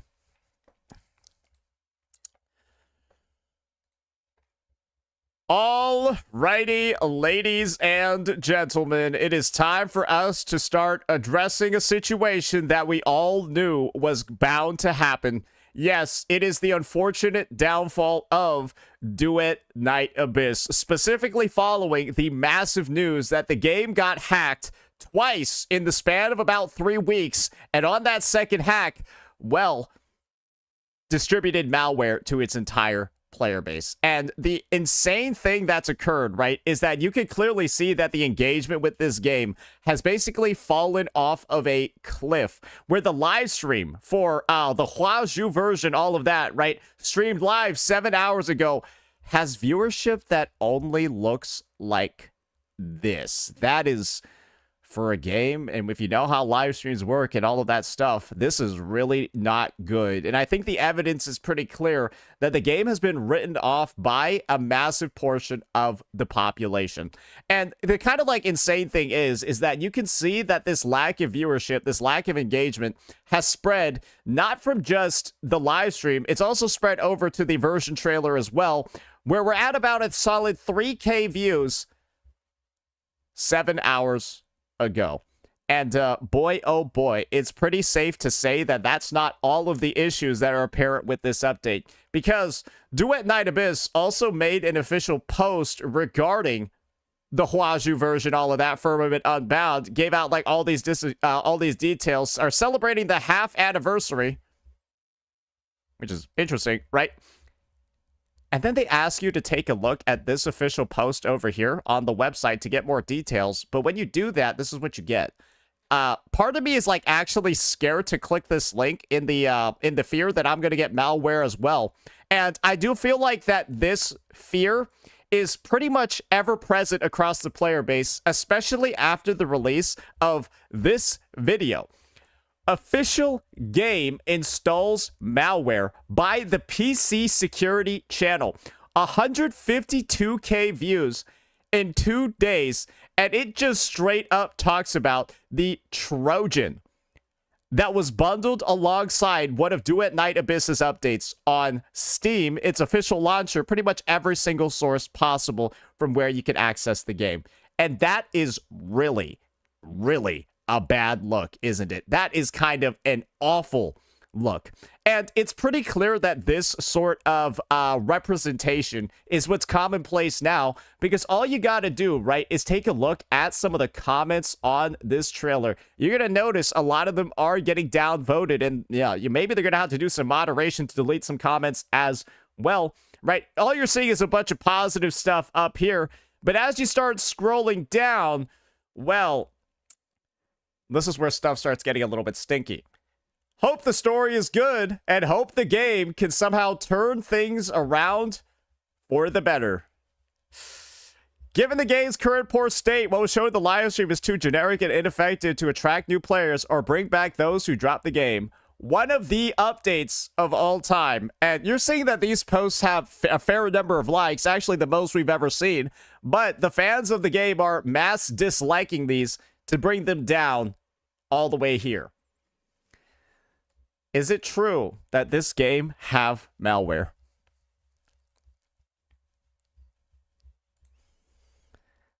Yes, and they're just laughing about it and doing nothing for the players. Won't be surprised if there's another malware giveaway soon. Note was fixed within 2 hours. It's very likely you can wake up the next day and have malware installed on your device. Yes, these devs need to address how big this concern was, and they did not. Absolutely a terrible decision from the devs. Game gave players malware, by the way, due to bad security. Oh, good old Dr. Boom over here delivering some damage. Yep, his boom bots are going crazy in this comment section. And then you got this one over here. Kill Saint.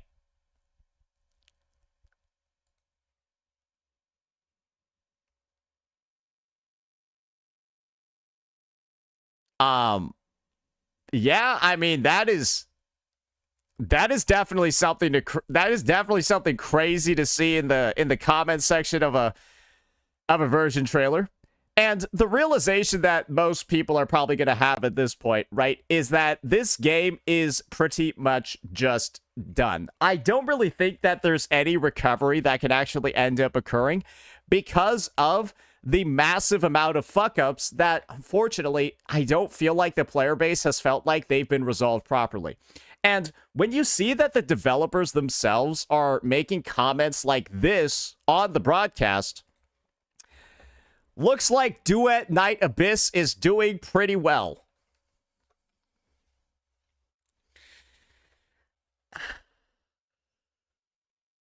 That does seem a bit tone deaf, doesn't it? That does kind of seem like it is not exactly the type of message that you want to be sending when you got this impacting the game, when you got this as one of the biggest issues. And like, bro, like, look at this shit that this guy is like fucking doing on here, bro. What even is this, man? What? Holy shit. Holy fucking shit. He like going into like GitHub to talk about how fucked up this shit is and like what you gotta do to like fix it and all of that garbage, bro. Good lord. This is diabolical. This is insane. And that is what got bundled into the patch, guys, that these guys put out. And the craziest thing is that there hasn't really even been a proper address to this entire situation. If you actually look and you get some of the details from the Duet Night Abyss team, it's like their first initial reaction to this was like basically not a reaction at all. And I'm actually wondering if it's like still up or if they've kind of just been like, oh yeah, no, they have. They kind of just been like spamming it. They kind of just been spamming their Twitter page. But I found them. This was their first reaction to that malware attack. Dear Fox Hunter, the login issues after the March 18th game update have now been resolved. You may now log in normally. We sincerely apologize for the inconvenience caused. Thank you for your understanding and support. With a 100 Fox scene compensation. Bro, that is literally nothing. That is like actually not anything. It's a complete fucking joke. And thankfully, not even thankfully, this was one of the biggest fuck-ups in game history. This is one of the biggest fuck-ups in dev history. To address a literal malware attack on its player base as like this. And I guess somebody somewhere got their head out of their butthole, because like that's the only way I can assume that this notice was made. Somebody was like in there sniffing their own fucking farts, and they actually came out with an official one, a way better one that actually addresses what was going on. But in this address, they kind of just proved that the game had almost no security in the first place, talking about all of these things that they're now going to be doing, when the implication is that these things were already being done before. Right? It's like, oh, we're now going to have real-time monitoring and tampering alerts. Wait, you didn't have those already? We're going to minimize network and access control. Wait, they had more access before? Hardening of sensitive file ports. Wait, the sensitive ones weren't hard before? It's like, that. Those are all the questions, right, that players are having when this is like the news, right? This is the things that they're improving, and then the implication of that is that the security wasn't there before. And when the reality is that this game got hacked, a minor one, which really didn't do anything, 21 days before this hack, you would have assumed that they would have used that previous hack as an opportunity to actually institute all of these changes and updates. And it's not only until, right,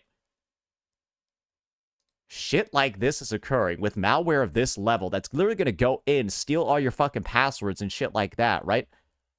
It's not until this happens that they actually go ahead and institute some of the changes. Guys, prevention is much better than a remedy. prevention is better than a cure. There are many parents out there that wish they used prevention, and instead, now they have one of the most retarded childs in existence. You can't undo some things. You can't just Control Z stuff like this. You can't, like, just Control Z a child that's already been born. In most countries. And here, you can't just Control Z this. You can't just undo this. And unfortunately, the image of what happened is basically here to stay. But don't worry, guys. I've already painted the picture, right? Or really, DNA has done it for me. They've already painted the picture of a company that is, unfortunately, in a really tough spot right now. And they might be saying or doing things, right, that try to kind of like distract from it instead of further addressing the awful things that have occurred.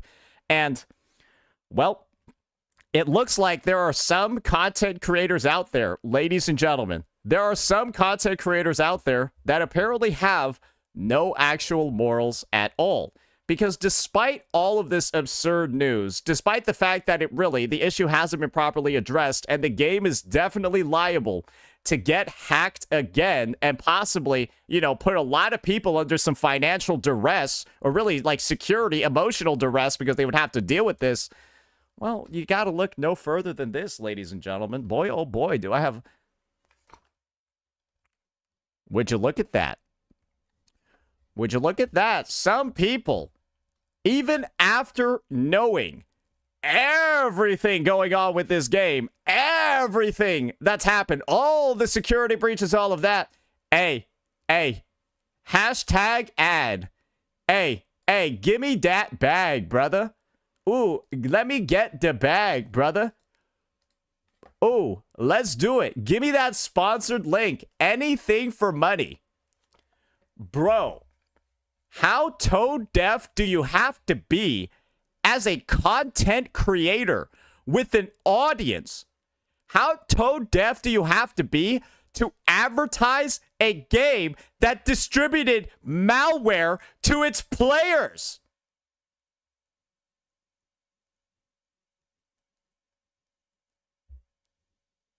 How do you promote a hacked game?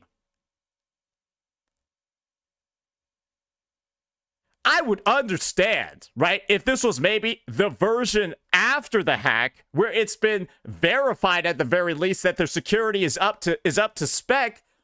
Bro, the game got hacked like 7 days ago. How desperate do you have to be? Is bro in debt from his C6 Rosia?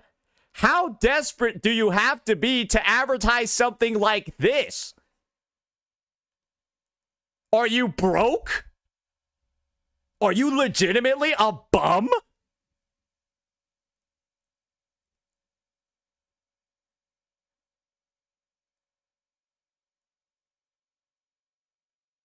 You want to know somebody that didn't do this? Let me show you somebody that didn't do this. And it's somebody that's been on the record very, very, very publicly sponsored by this game. Let me show you. It's this dude, this fucking unk over here. You want to know what he did? I uninstalled. Bro just straight up says, GG, I uninstalled. Devs respond to malware attack. And do you see any sponsored content for Duet Night Abyss after this horrific incident?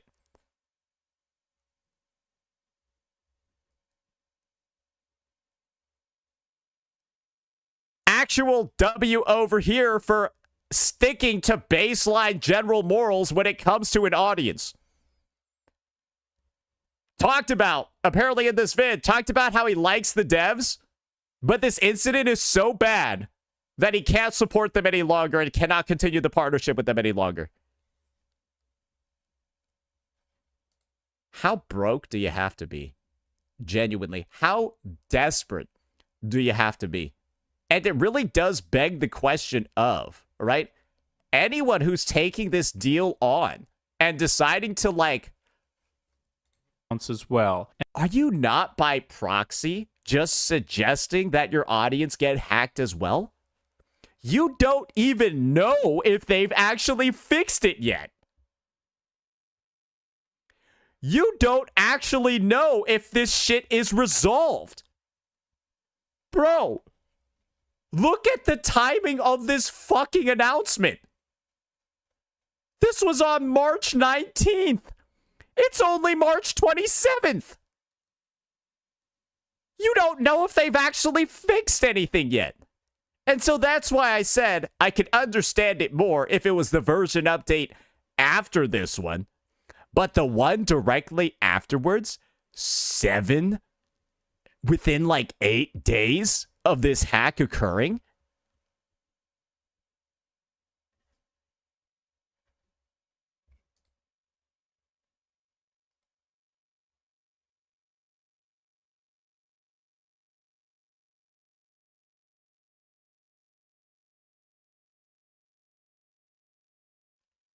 I'm mind blown, to be honest. Some people are so pathetic. It's unreal. How broke do you have to be to take this deal on? Are subs dropping? Is rent due? The game got hacked less than 2 weeks ago on the level that no game has really ever seen before. And you're out here now sponsoring people to go download it?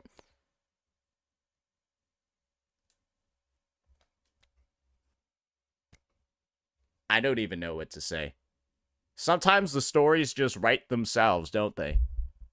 Remember how I called this guy a grifter? Remember how in the past I've called this guy a grifter? How badly do you need to grift to do something like this? At this point, I'm pretty sure you've just got no spine, no backbone at all as a creator. This shit is just pathetic. This shit is clapped. And who's surprised that it comes from one of the biggest walnuts in the space? Let me know what you all thought. Peace out.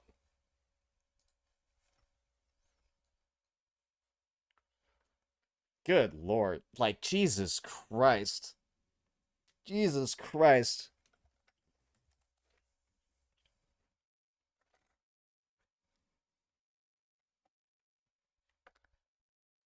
Like, how do you even do that? How do you even do that? Nah, it's like you just don't even care about the respect from your audience then at this point. I'm gonna be so for real. You just don't even care about like any level of respect for your audience at that point. There's no way you do. There's literally no way you do. Like, it would be insane if he expected not to get called out for that shit. But at that point, I don't think he cares. You're literally promoting a game that got hacked less than 2 weeks ago with some of the most insane malware ever seen. At least give them some time to prove that they actually fix things. You would expect that's the bare minimum. At least give them some time to prove that it really is fixed.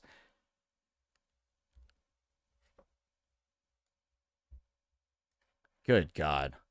Good fucking God, man. Unbelievable. Unbelievable, bro. Damn, I told y'all today was gonna be an insane farming day, bro. We're already at 3 vids, 2 hours into stream. Already at 3 vids, bro.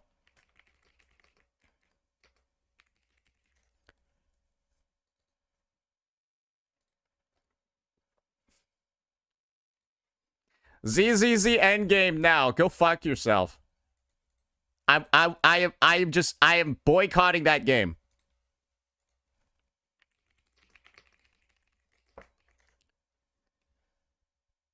I am boycotting that game, bro. Fuck that game. The end game was the only thing I played in ZZZ, and they made it super giga dog shit. And the crazy thing is, I can hop into it anytime I want because it's like Nando's account now. I just gave all my Hoyo accounts to Nando. And like, bro knows my shit is cracked. Like, my account is insane too. Insane gear on like everybody. It's clean as fuck. And I still don't want to log in and play it.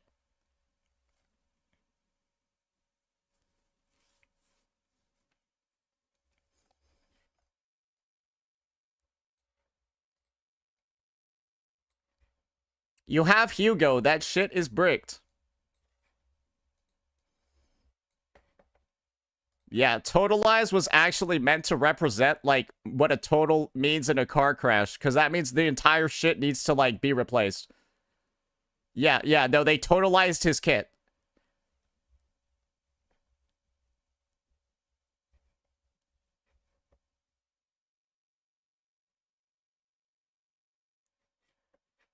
Alright. Alright, what a load of garbage. Hey, let's see how those AKE numbers be looking. Let's see how those AKE numbers be looking.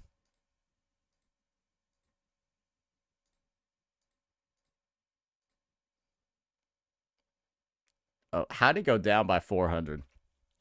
Nah, that crazy. How'd it go down by 400?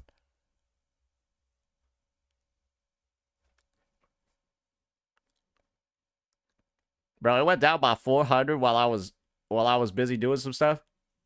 Ain't no way. Ain't no way. Woo. Woo. All right. Bro, it's gonna be depressing. I'm not gonna be able to do my AKE podcast with Razor and ALG anymore because the game's so bad. Like, what are we gonna do? Just have a podcast on how shit the game is every week? It's not fun to do those podcasts when the game is really fucking terrible. Yeah, no, it's not good, bro. It's rough, to be honest.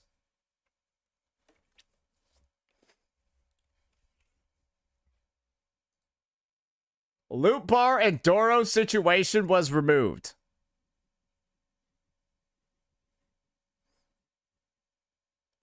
Yeah, I think they already mentioned that, like, somebody who worked on it done fucked it all up. They reached out to me and my team directly. We've had conversations to address everything. They made a real, I bet they probably paid about it a little bit.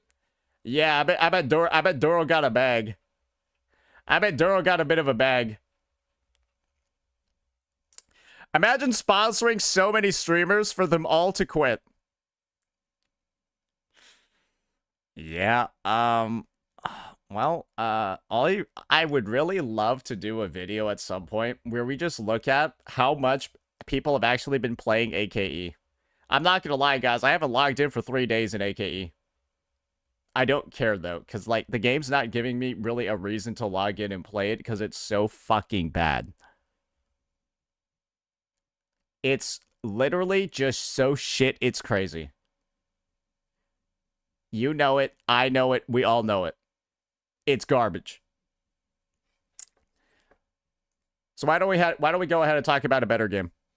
Yes, sirree. Why don't we go ahead and talk about a better game? Then we'll get into AKE's endgame.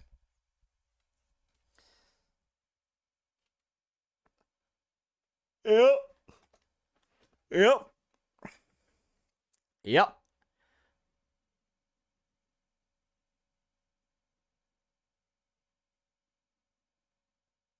Just to do the washing poo.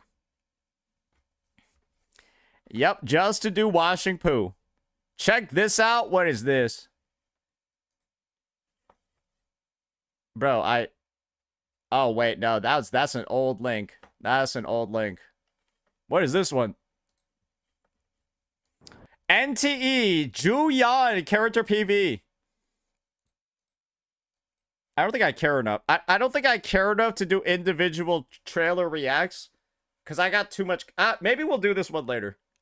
Yeah, maybe we'll do this one later. Yeah, I heard this one was pretty interesting. Yeah, I heard it was pretty interesting.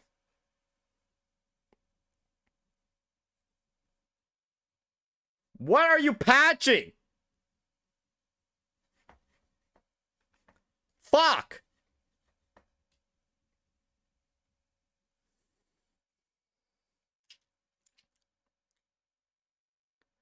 Bro, it's like... Bro, how are you doing this?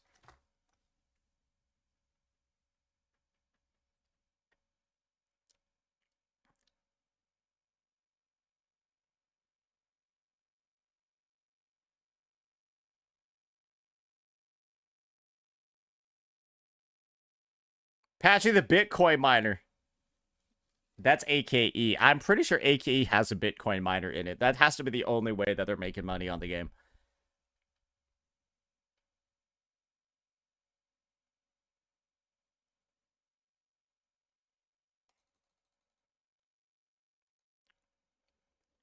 It has to be the only fucking way, bro. Nah, this shit is cooked otherwise. Your factory is a Bitcoin miner? Dude, I cannot be fucked to even play the 1.1 story. I cannot be fucked to play it. And I cannot be fucked to, like, do the factory for that shit either. No, it's just, bro, there's no reason to play. There's... The factory expansion does nothing. Like, it gives you... There's nothing to get from it other than get more stock bills. It's like, dude, who cares? There's nothing you can even get with the fucking stock bills anyway, because you didn't even update the fucking store. There's nothing in there. Bro, come on. Anyways. Like I said before, we're going to be talking about a better game right now. Not a piece of garbage, right? Not a piece of garbage. So, you know, why don't I just... Yeah, why don't I just put my chat over here for this video? Yeah, we're gonna spice it up a little bit today, lads. We're gonna spice it up a little bit today because we got a bit of a conversation that we need to have about these two. Yes. Yes. So why don't we get this one started? Why don't we get this one started? Alrighty, ladies and gentlemen, the day is upon us. We have gotten the full Resonator previews for, of course, the first unit arriving during Wuthering Waves' anniversary in version 3.3, Hiyuki, and we've also gotten some insight into the second unit as well, Denia. And there's naturally a lot of hype when it comes to both of these units because she's supposed to be stronger than a Sentinel Resonator in lore. And she is quite clearly, based off the animations that we've seen in some of those Xbox previews, she is the Thronodian's Resonator. And one of the big things about these two units is that they're some of the highest budget units that we've had in the history of the game. And I'll show you exactly why. Sorry, I should have had this prepared beforehand. I should have. I kind of done fucked it all up over here. Because both of these units, you can clearly see, they've got some alternative forms that are going to be built into their kit. And it's very, very, very clear from the ultimate animations that they've decided to show alongside the actual units in this special preview that we had for that Xbox announcement. So with that in mind, it's very, very, very obvious that these are two of the most hyped units ever released in the history of the game. And my job today and my goal today is to break down just how good of an investment they might actually be. And of course, bring up the conversation of, are they going to be free-to-play friendly? And so with that out of the way, with all the information that we do have and all the information that we unfortunately don't, just keep in mind that there are basically no leaks at all anywhere for these units. I have got that verification from people that naturally do browse that content. There's pretty much no information at all. But with the knowledge that Hiyuki is a Glacio Sword character, and with the knowledge that Denia is a fusion rectifier, and all of the existing equipment that we have in the game, I do think that there's at least a decent conversation we can have for people that are planning to pull. So without further ado, I think actually the best unit to get us started off with is the unit that we clearly know the most information about. And that's going to be Denia. And to get a full clue as to what's actually going on over here, I'm actually going to have to grab her splash art because it becomes very, very, very obvious once you have that information from her splash, what her role is. So when it comes to Denia, her Sonata set is already in the game. And if you aren't really clear with that by now, let me just show you exactly what it looks like by using mini Denia over here. Like, Denia really just looks like a grown-up Encore, right? And the set that she has equipped. It is none other than Chromatic Foam. And when you read this ability, it becomes kind of obvious what's happening. When the Resonator inflicts Fusion Burst on enemies, they gain the following effects. 10% fusion damage bonus for 15 seconds. And while this effect is active, casting an outro grants the incoming Resonator a 25% fusion damage bonus. So, Chromatic Foam is Denia's set for a couple of reasons. Just look at the icon. It is a circle with like the kind of like cross thing in the middle. And boy, oh boy, what do you see on Denia's chest over here? And what do you see in this animation over here? Right? Let's take a bit of a closer look. You can see that same circle inside, and that's supposed to represent, ladies and gentlemen, that is supposed to represent Aleph 1. And you can see it very visibly over here. So that symbol that's inside of her tacit mark, right, on her chest, and it's also in the impact frame, too. Let's just see it, actually. Y'all said it's the impact frame? Let's see it. Yeah, you just kind of see that circle everywhere, bro. Yeah, you kind of just see it everywhere. I think that's the point that people are trying to drive.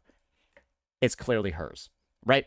And when you have the knowledge of the existing Fusion Burst sort of support that we have in the game at the moment, one more? Okay, fine. This shit sometimes, like, just lags out my YouTube like crazy. So, do excuse me if, Wait, bro, how... Oh. Oh, I see what you're talking about now. Yeah, no, that's... Yeah, no, that's the same photo. Yeah, no, that is without a doubt the same fucking photo. So with the knowledge of what we have, it's pretty much confirmed that this is supposed to be Denia's set. And Denia has been the missing piece in the Fusion Burst team that's oriented around this unit. And we all know that Amith is having a bit of a struggle, right, with Aleph 1. That's currently her space in the story. And the next part of the Wuthering Wave story is for us to go out and actually save her. And lo and behold, if you've looked at her kit before, you're probably knowledgeable about the fact that she has a Fusion Burst mode that is meta-wise useless because you don't have the other character that's actually able to apply Fusion Burst. All you have is Chisa over here, who's able to raise the upper stack limit of the ability, but without having, you know, another applier, you're kind of clearly seeing that there's a lot of issues with running this in pretty much any situation ever. Her Toon Rupture team is better to pretty much every possible degree. And so the realization that I feel like a lot of people are naturally having is that Denia is probably just going to be an Imith support. An Imith sub DPS. And that basically means, hey, unless you want to play the Fusion version variant of her team, Denia might not actually be a great unit to actually invest in. And that's a little bit sad, right? That's a little bit unfortunate. But this is where I'm going to come in with a different perspective. Maybe there's going to be a possibility that her second form over here actually does have some other supportive abilities. And that's why I've been saying this is clearly a dual form unit. This is clearly a unit that's meant to have a lot of pulls, a lot of attention surrounding them because they're the Threnodian's Resonator. Who else is a Threnodian Resonator in this game? Kinda Kartathea, but nothing else. It would be not the best look, in my opinion, for the Threnodian Resonator to just kind of be like a single purpose, honestly, a little bit boring of a unit where all they do is just support one other character on the roster, right? That's not a great look at all for a Threnodian unit who's meant to represent one of the strongest beings in the universe, Aleph 1. And so that's why my take has always been, she's probably going to have something along the lines of Linnae.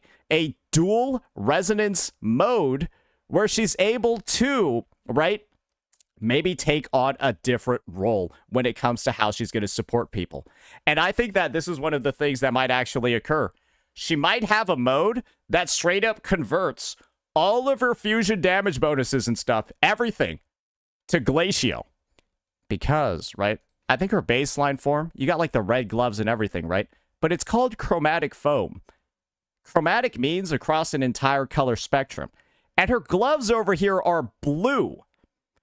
So it could really just be that she's a dual purpose fusion burst, but then also Glacio Chafe character. Because what's another unit in the game that we've seen convert negative statuses? Zani. Her entire kit just straight up converts, right, any bit of Spectral Frazzle into a Helical Ember, but then the Helical Embers still count as Spectral Frazzle stacks.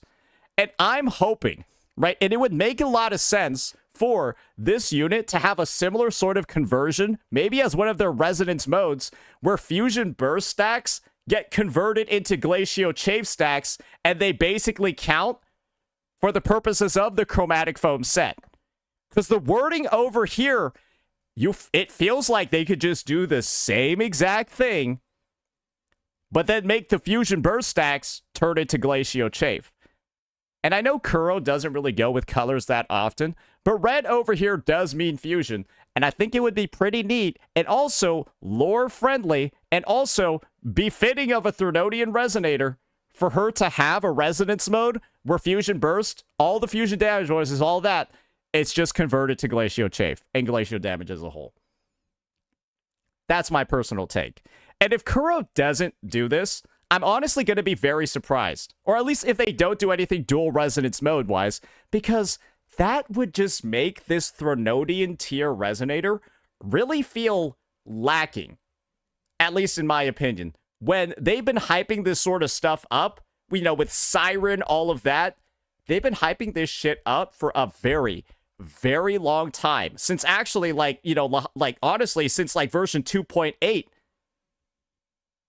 And so, if she's just single purpose, if she doesn't have resonance modes, if all she does, right, is just Fusion Burst, and then she only has one team in the game, you know, just one singular team in the game where she's with Imeth, sure, I guess, but that to me doesn't really seem like a great use of a character that's meant to have that much lore significance. And as we all know, Kuro likes to do this thing where characters that are supposed to be powerful in the lore, they end up doing quite a bit on the battlefield with their kits as well. So, yeah, that's just my personal take when it comes to Denia.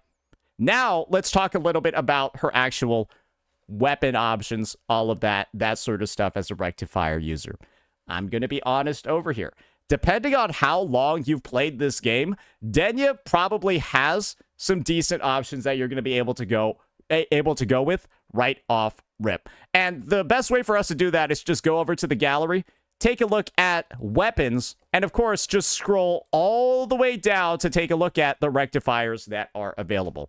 And the first one that's really going to, I think, just get people's attention is, of course, Stringmaster. Yes, Yinlin might be the biggest piece of dog shit in the game, but thankfully, her signature is also one of the best, simply due to the fact that it gives insane amounts of crit rate, a decent level of attack. It is kind of lower in the game, but this amount of crit rate basically makes building any rectifier character that doesn't need specific stats like ER an absolute dream. And who knows, right? Maybe Kuro's gonna really kick it off during the anniversary and allow people to potentially get a free version of this, right? Nobody knows. There's no leaks out there. Giving out a free version of a 1.0 units weapon doesn't really seem that crazy. And guess what? That would probably incentivize a lot of people to pull for Denia, because this is usable on pretty much every character that, like, isn't like Shorekeeper, Booling, or Verena. And that's how it's been since the start of the game. Yes, other character signatures do end up working better for them, but this is usually like an alternative that's only like 10 to 15% worse And especially when Denia is slated to be a sub DPS, she's not a main DPS, that damage loss is even less significant across her teams. And that's pretty much been the case for every single sub DPS, right? Think you're Jeja. Do you care if Jeja doesn't have her Sig and is using Stringmaster? No, because the difference in damage of your team is like 1%. Cantarella, do you care if Cantarella has her Sig instead of Stringmaster? Fuck no, because the difference in damage, like I said before, is like 1% in team damage. Now, though, there's a different conversation that we do need to have. And that's the fact that Denia is also the first rectifier user in Lahai Roy, and potentially could be the only rectifier user in Lahai Roy. And one thing you guys have probably noticed, right, is that the characters that, well, released, maybe she fucking uses this one. I don't know, bro. Right? Like, everyone knows that the Boson Astrolabe is like the most weird looking signature we've ever had in the history of the game in terms of the stats it provides. And this could mean that Denia is maybe like somebody with some built-in ER scaling. Right? She could be somebody that with built-in ER scaling. And if you look at some of the stuff over here, maybe she deals basic attack damage. I don't know.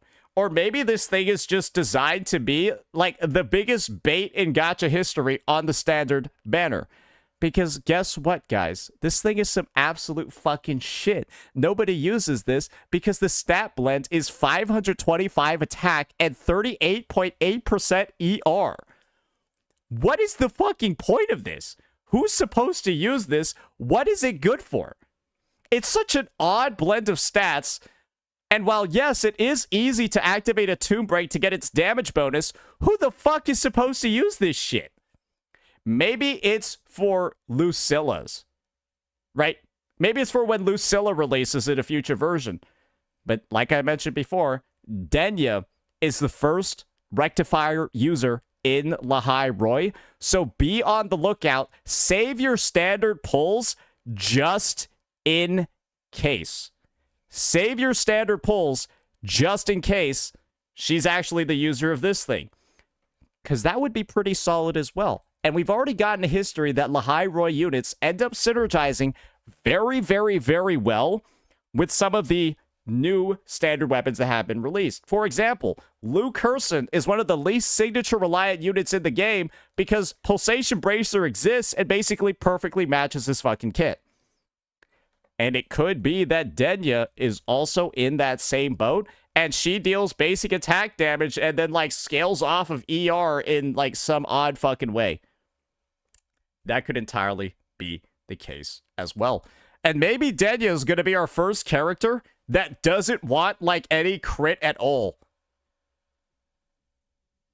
That could also be the case. The first character that doesn't want any crit at all, and, like, I don't know, like, her fusion burst damage, like, scales off of her attack or something. And so you just want to, like, spam attack stats on her. It scales off her ER. Who knows, right? All of those options are out there. And the fact that this presents such a unique stat blend in the game is something that we should all keep top of mind. Another thing to think about is that Cosmic Ripples, oddly enough, has a very similar sort of stat blend to the Boson Astrolabe. And this is what I'm talking about as well. They kind of all have the same stats. ER, basic attack damage, and then attack main stat. This one is ER, attack boost, and then basic attack damage. So it could be that Cosmic Ripples is also getting another potential user, because right now nobody fucking uses this shit. It's just complete garbage, right? Another thing to think about is that this is called the Boson Astrolabe. And one of the big things about Denia is that she studies void matter and, like, space and shit like that. Denia, a Department of Void Matter student, right? She's all about space, and naturally, she's Aleph 1's Resonator, who is in space. And so for the Astrolabe, I mean, just lore-wise, right? This does seem like it's an option that makes sense for her because Astro's also space. Do you guys see what I'm talking about over here? It's getting a little bit looser as time goes on. And, like, this weapon is called Cosmic Ripples. Cosmic, which is also about space. So it's kind of just like, it would be very fitting, right, if Denia's able to work with both of the rectifiers, and she's a basic attacker and all of that, right?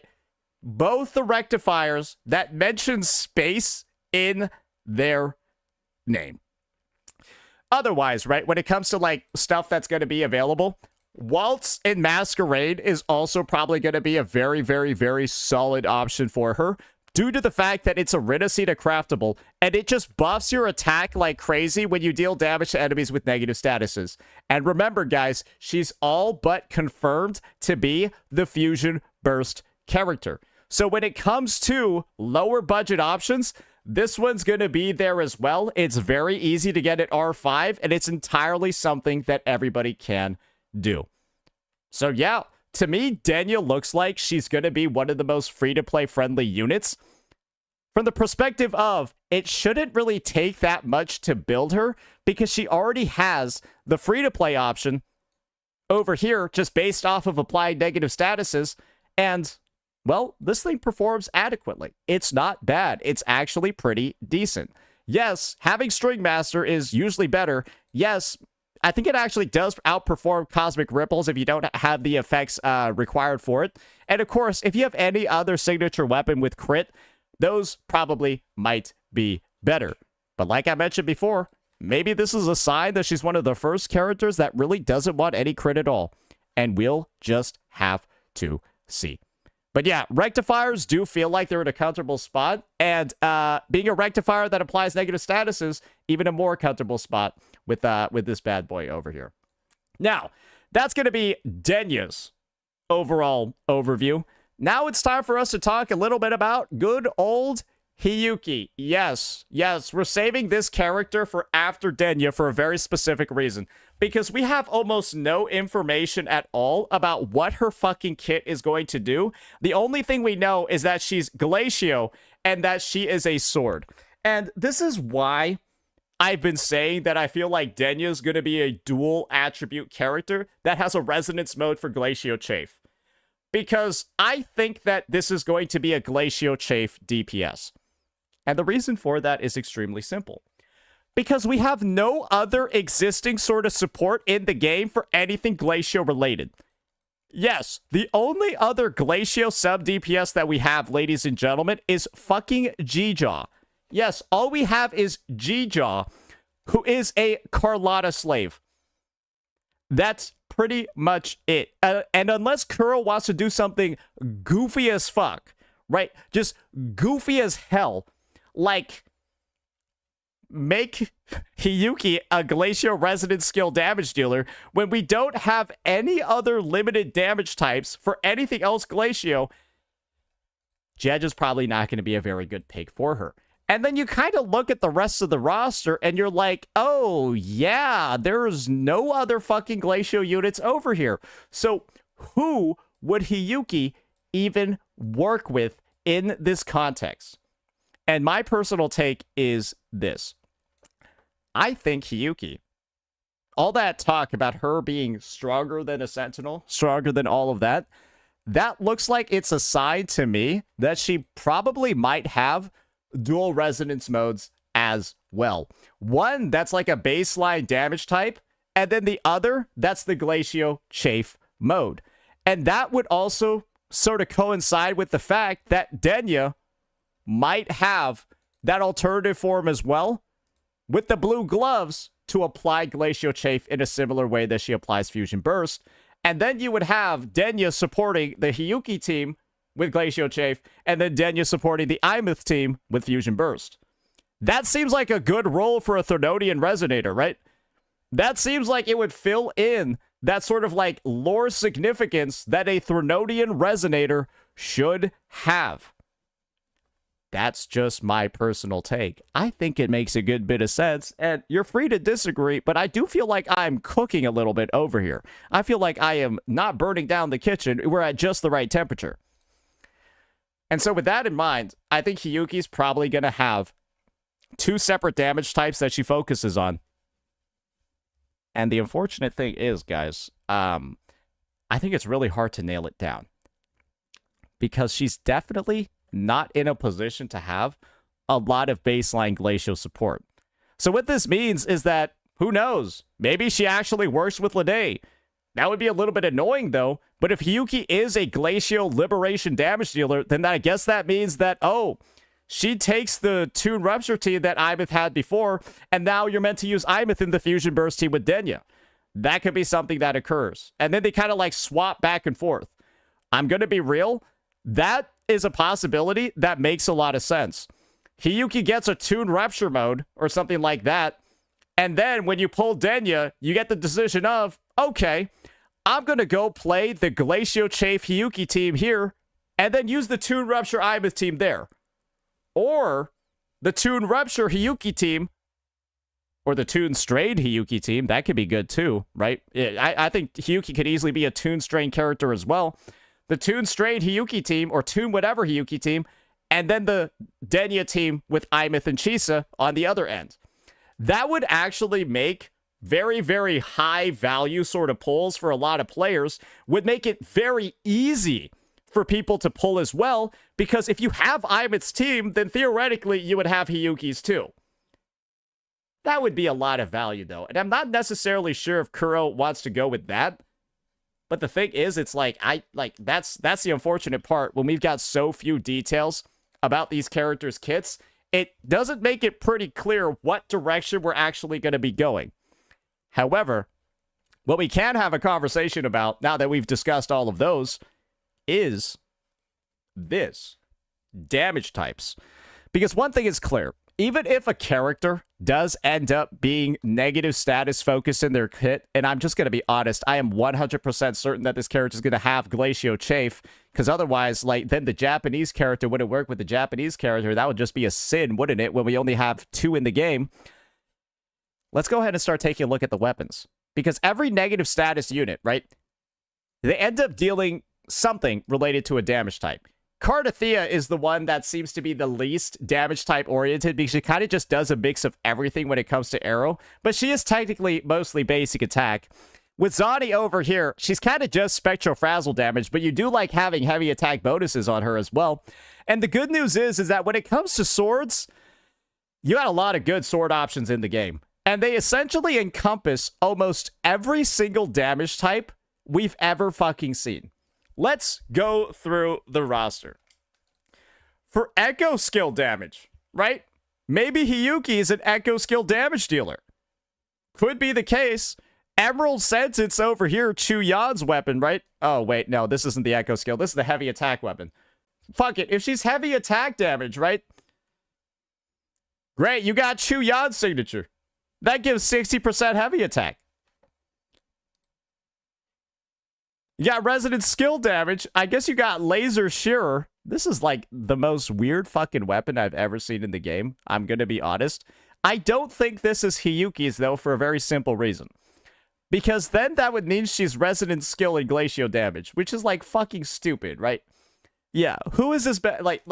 This one is why this damage bonus over here being Resonant Skill is 100% why I don't think it's for Hiyuki, because then this would mean that Hiyuki would just directly compete with Carlotta in a way that makes no fucking sense at all. However, it does have that Toon Strained bonus. And remember what I said before about Hiyuki maybe being a Toon Strained character? Maybe it is this. And that's supposed to be the difference that's occurring. But then again, it's just, I don't know, this just seems a little bit janky to me. To, like, directly compete with Carlotta like that. Who knows? Or maybe this is for the next form of Rover that comes out as well. That could also be something, too. On the topic of Resonant Skills, though, you've already got this one, too. Chang Li signature. And this is actually one of the stronger signatures in the game in terms of the overall stats it provides. And again, this is entirely something that's covered as well. So you got heavy attack here. You've got Resonant Skill damage over here. And then you've got basic attack in 2 forms with Red Spring, where you get 30% basic attack, and then, you know, this other 40% over here is not really that accessible. Still gives 30% basic attack, and then crit rate, and then a 12% attack bonus. Red Spring's gonna be there. And then on Flickering Valor, if you, like, I mean, technically it does give a higher basic attack damage bonus, but like that ER substat is fucking horrendous. It's 77%. The base attack is dog shit. This is like a very specific weapon for Brant, right? Naturally, though, I haven't been talking about one option that has proven its value over and over again. And this is one of the biggest reasons for why being a sword user is always good. EOG. Because, guys, EOG is just kind of like an overpowered weapon. From the perspective of this thing is kind of just too general. Because it provides everything that a main DPS wants. It providing ER can actually be a lot more comfortable than other weapons providing 12% attack. Because ER is almost mandatory for every single unit to be able to actually do your rotation properly. And extending your rotation, because you don't have enough ER to do more attacks, is one of the biggest DPS losses in the fucking game. And when this has the general bonus of giving attack just whenever you cast a resonant skill, then this ends up just giving you a circumstance, right, where you get general attack buffs, a super helpful ER stat, but the only thing you actually lose is like a pretty significant, you know, damage bonus of some type. See 48% over here, or maybe 60% over here. But the end result is that this thing ends up being usable on pretty much every single sword user other than Kartathea. And that's actually one of the reasons for why Kartathea is one of the most signature reliant units in the game. It's because she doesn't really work that well with EOG, because she's an HP scaler, and she actually prefers having almost no base attack on her weapon at all. And a good part of EOG's strength and like budget and its power is based off the fact that it has a really, really high base attack. And guess what else is clear about EOG, ladies and gentlemen? EOG is one of the only swords in the game that actually, at least like a little bit, looks like a katana. It's also icy. It doesn't look straight up like a katana, but it's one of the most similar looking ones to it. And what is she holding over here? It's an icy katana. If the ice sword doesn't work on Hiyuki, that would be tragic. Right? It would just be incredibly fucking tragic if the ice sword that literally breathes. This is one of the only weapons with like a special effect like this, right? And if you look at Hiyuki's actual splash art, ladies and gentlemen, well, what do you notice over here? There's also like the same sort of like smoke and flame, or like smoke and like vapor coming off of her weapon over here. I will be very, very, very upset if Hiyuki does not perform at least at like somewhat of a decent level on EOG. Because it would just be like, what the fuck is even going on here, man? And for an anniversary unit, I think part of Kuro learning from the past anniversary is not making the debut unit like Zani. Because holy shit, I feel like the amount of buyer's remorse that people have for this dog shit character is at levels that have never been seen in the game's history. I feel like part of the reason why people don't like last year's anniversary is because this was the debut unit for it. And this unit is like so specific, so fucking buns, and it's just like, dude, you feel like you need to have every single piece for her to function, and like everyone regrets pulling her.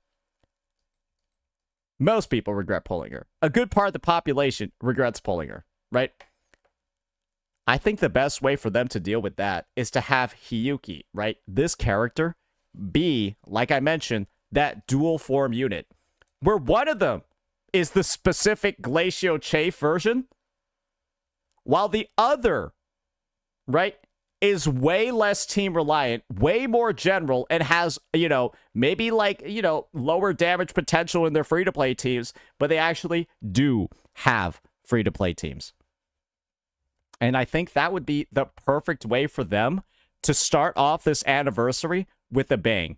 One of the highest value units in the history of the game. Because one thing is very clear about Imeth.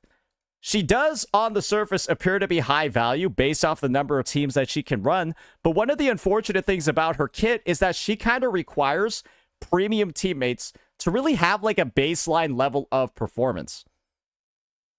And that's because of her reliance, right, on having Toon Rupture from Lene to be able to deal a majority of her damage. But guess what mechanic, when it comes to Toon, doesn't really need that level of boost?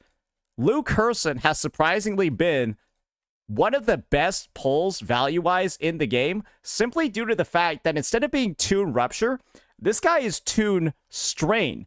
And not having Lene for Toon Strain lineups, you don't really feel like you're losing that much at all. And so that's why my personal take when it comes to Hiyuki and how she's going to work, she's going to be like Imeth, but instead of having a Toon Rupture mode, I think she's going to have a Toon Strain mode. And then the other one, Glacio Chafe. And I feel like that could be something that really spices up this game a lot.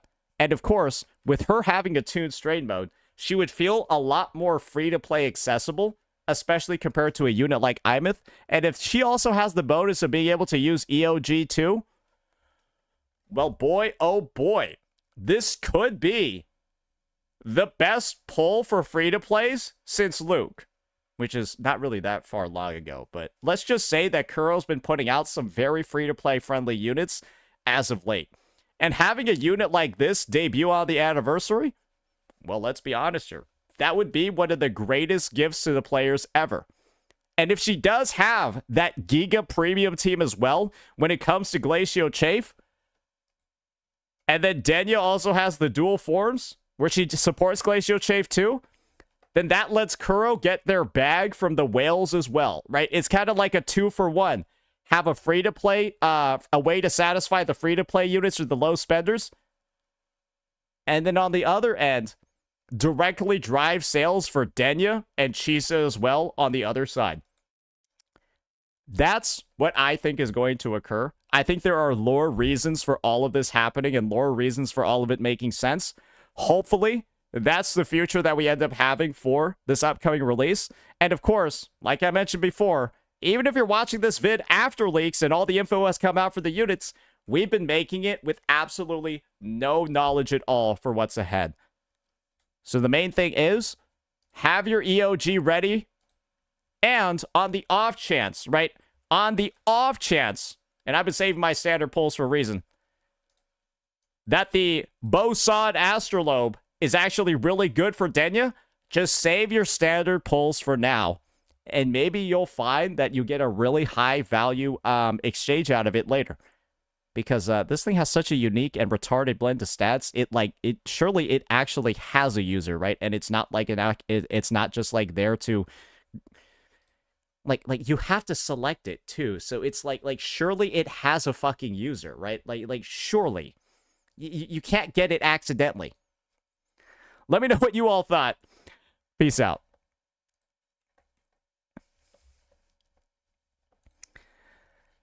All right, that's that video over there. Jesus Christ. How many is that? 4 videos?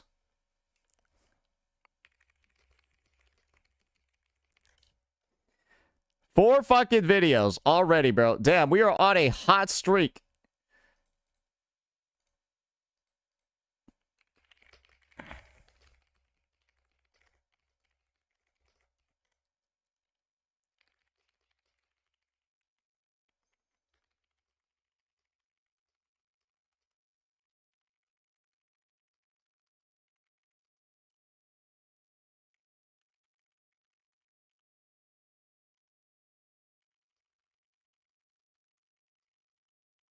And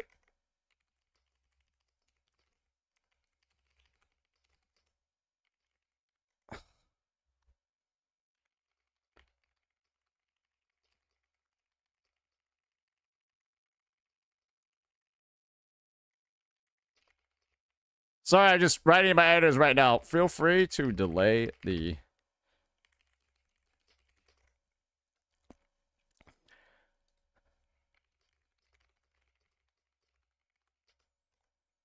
Okay, all right, yeah. Yeah, guys, I'm gonna be honest. I have so many fucking videos like queued up right now. It's crazy. Yeah, I have so many videos queued up right now. It's like crazy. I actually like have to take a break at some point. I just keep adding more onto my editor's plates, but like we just keep getting new news. We keep getting new news. Yeah, no, I have like 3 days worth of videos queued up right now.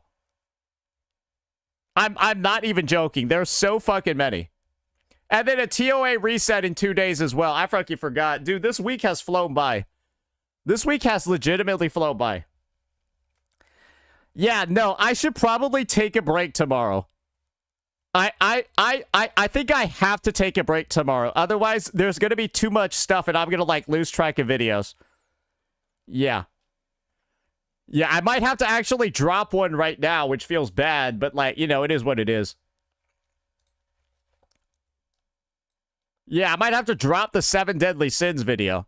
I'm going to be real here. There's too much stuff that's come out.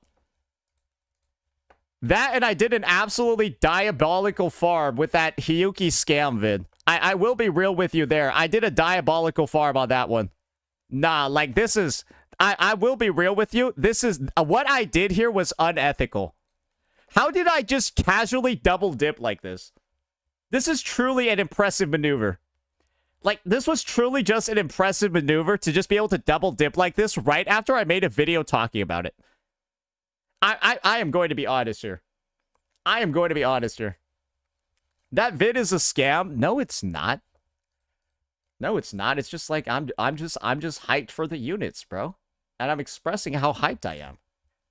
And remember, these videos are so much better knowing the context of there not being any leaks at all. You know what I mean? There's no leaks at all, so it's kind of just like, yeah.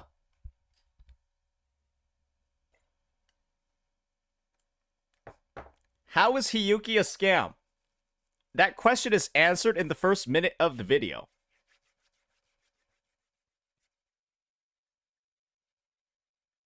You know that, right? That question is answered in the first minute of the video. So asking that means that you're just simply not, you just didn't even watch the video. Because my take has been, Kuro Games is scamming themselves. For example, if you went to a restaurant and you got a full steak dinner for 10 cents, you would say that's a scam, right? That the restaurant is getting scammed with that deal. And so I'm saying Hiyuki and Denia are both scams because they're both dual form units and they're both dropping in the same patch. So it's like Kuro's doing a bunch of extra work for units that cost just as much as others. Which is like, that's kind of, it's actually a very like, it makes sense. So it's not really clickbait. You know what I mean? Yeah, it's not really clickbait.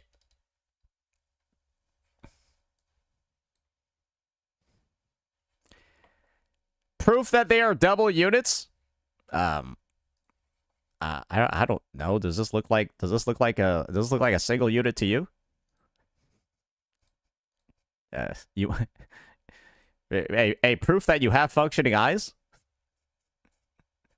Hey, if you're questioning what I said, proof that your eyes work? Proof?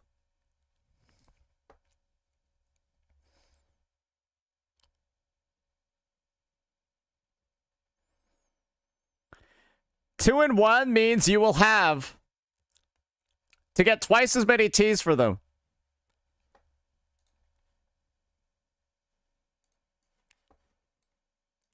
Just because you have legs doesn't mean that you run every day.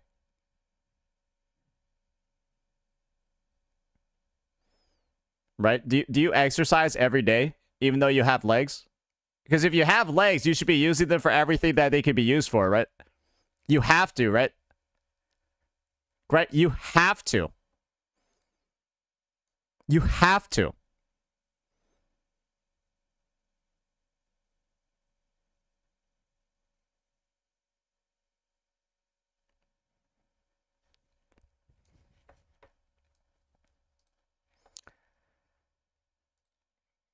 Unk arguing about this instead of watching the new NTE trailer. Is it really that good? Is it really that good?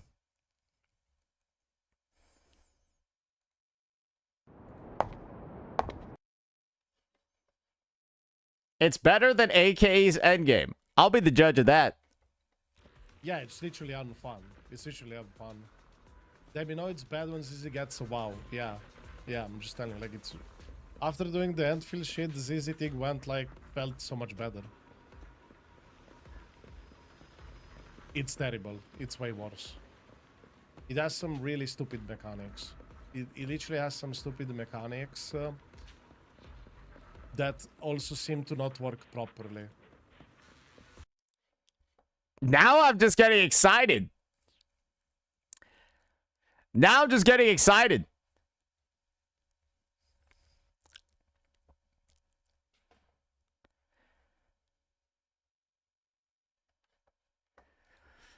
All right. All right. All right. All right. Fine, fine, fine. We'll watch this. We'll watch this one because everyone has been complaining about it. Yep, I have at least 30 people bitching in my chat to watch this before doing the end game. Sure, why not? Alrighty, ladies and gentlemen, we are back and ready to go when it comes to NTE's pre-release hype, because we've got the NTE Juyeon. And don't get that confused with other units in other gacha games. We've got the character PV, and this one's going to be called Mission Accomplished. And so one thing that we know about NTE is that it's kind of like set in like this futuristic city, and like one of the big things you can do is like go steal stuff. So I'm believing that this might be like a heist or something like that, and should give us a bit more of like an overview of how this world is going to work. I haven't played the beta. I haven't done any of that myself, but I have seen some gameplay, and I have had some conversations about the lore and setting of the game, and so I'm excited for this one. Let's go see what it's all about.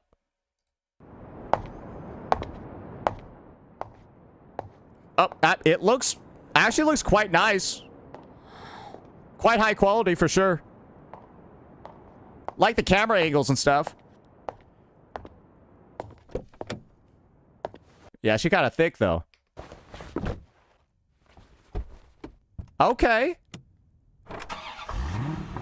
I do have to say, as an intro, that was pretty solid. You can obviously see that, you know, maybe she's a bit of a criminal. Maybe she's got some law enforcement agents after her. And, you know, it does kind of, like, build up the hype pretty well. Okay. Wait, those effects were kind of cool on the,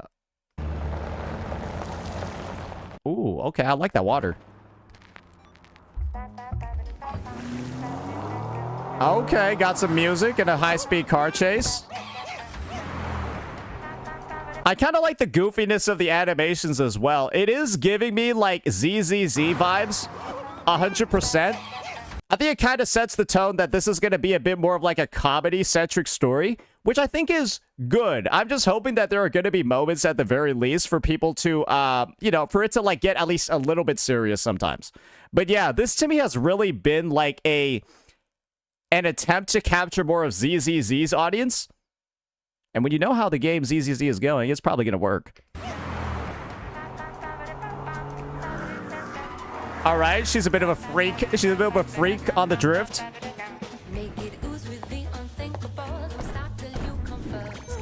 Why are the boxes so jiggly?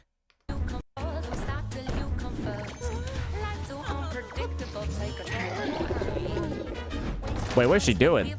She's beating all of them up.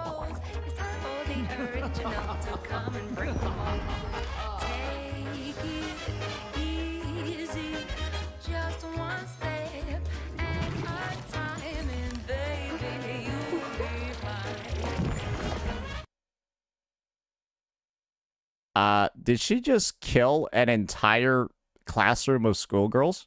And now she's just walking away from the explosion like that?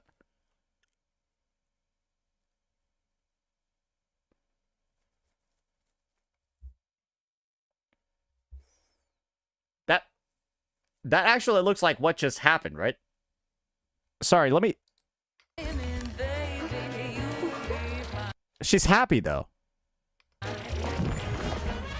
American School Simulator? Come on, guys.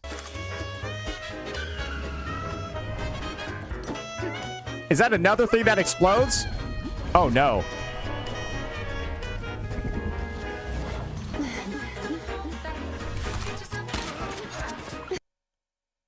What the hell is that? Where'd you pull that from? Oh, that's a heart. Okay, okay. I'm gonna be real. There's almost no words being said anywhere in this trailer. I think all I hear is the music, but the music is a pretty good vibe, and I generally guess what's going on. She's a criminal.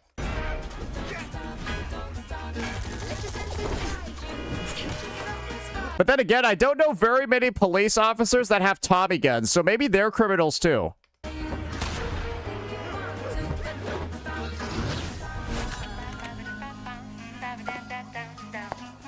Nah, she's just killing everybody, though.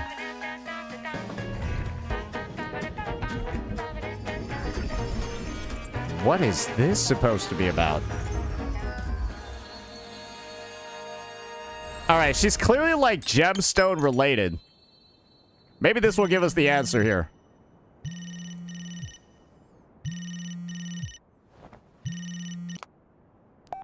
Hello, Stereo Express. Anything, anywhere, anytime. Ah, she's a package courier. It's kind of like, it's like Fallout New Vegas, I see. Since you know I have this, I'm curious about your sources. What about this? Let's make a deal.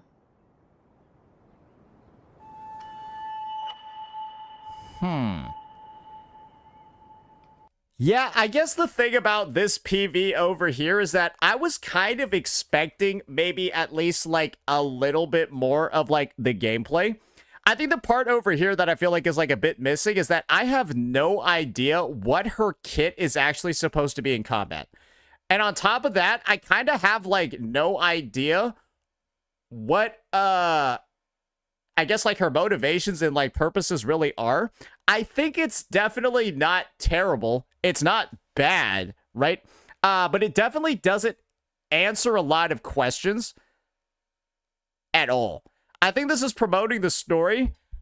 I don't think it's like that solid of a story promotion, at least in my opinion, because I don't feel like I saw very much happen.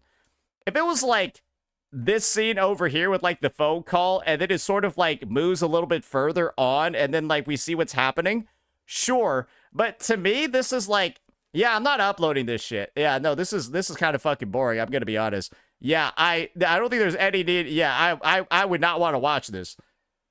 Yeah, whoever said to watch this, what the fuck is wrong with you? Yo, Jordan, are you on crack? You actually said this was good? Better than AK's Endgame? No, it's not. Hell no. That would at least have entertainment value. This was just fucking boring.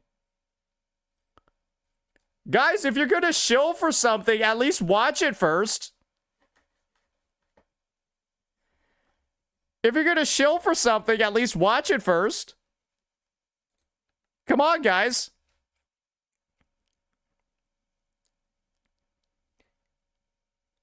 Don't be out here saying that stuff is good if you don't even know what's in it.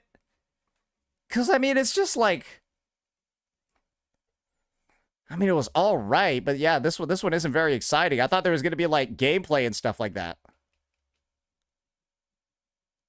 I thought there was going to be, like, gameplay or, like, stuff that was, like, more important. Yeah, I don't know. Yeah, there's absolutely... Yeah, I was kind of bored by this one. That's just my personal take. I was bored by it. I didn't think it was that good.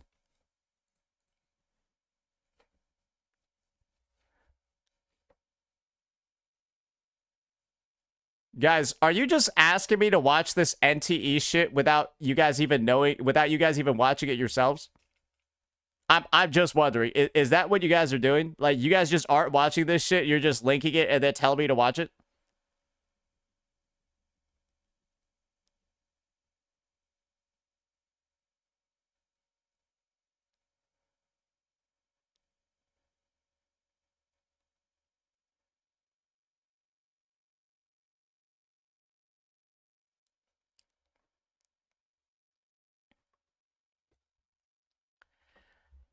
Yeah, I don't know about that one.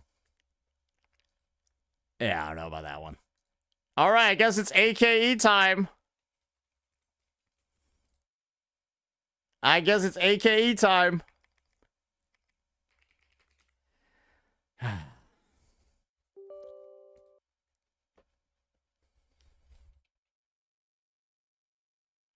Have a good stream, Saint. Time to drink. Holy minus 300 CCV.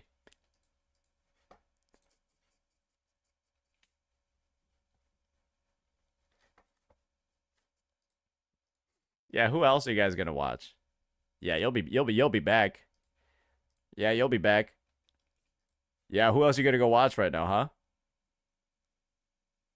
Wait, people are actually leaving? Dude, is that game actually like... AKE is actually a channel killer, is it not? Wait, that's insane. Is AKE actually a channel killer? Dude, that is destructive. I'm not gonna lie, that shit is straight destructive. I'm not gonna lie, that shit is... What do you guys mean? We lost like 60 people. We lost like 60 people. Are you on crack? You guys are just lying now.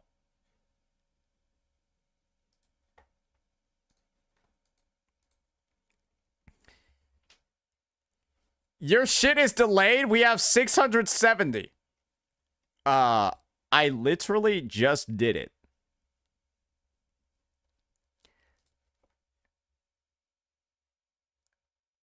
Is this game truly that destructive?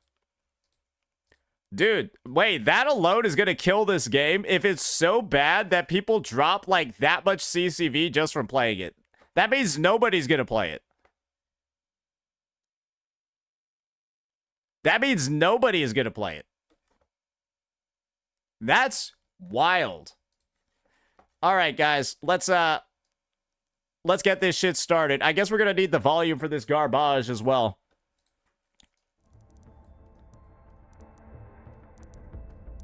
Yeah, we're gonna need some volume for this shit as well. All right, let's get this started. Do I have Woowa open in the background as well? Maybe that's why the game's running like... Oh, yeah. Don't run Woowa and AKE at the same time. Sorry for showing the better game, by the way, too. Change the category. I kind of like... Do I need to? Oh, man.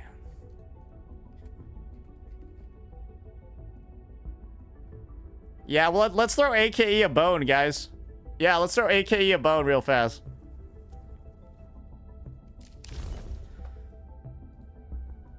Alrighty, ladies and gentlemen, we are back at it again. I know it has been a while, but I've heard that this new Umbral Monument reset, the endgame for Arknight's Enfield, is an absolute pile of dog shit. And it's so actually bad that I hear people are dropping hundreds of CCV simply due to going into the category and playing the fucking game. Good thing the bots here are there to make it up for me, because right now there's nobody streaming this title.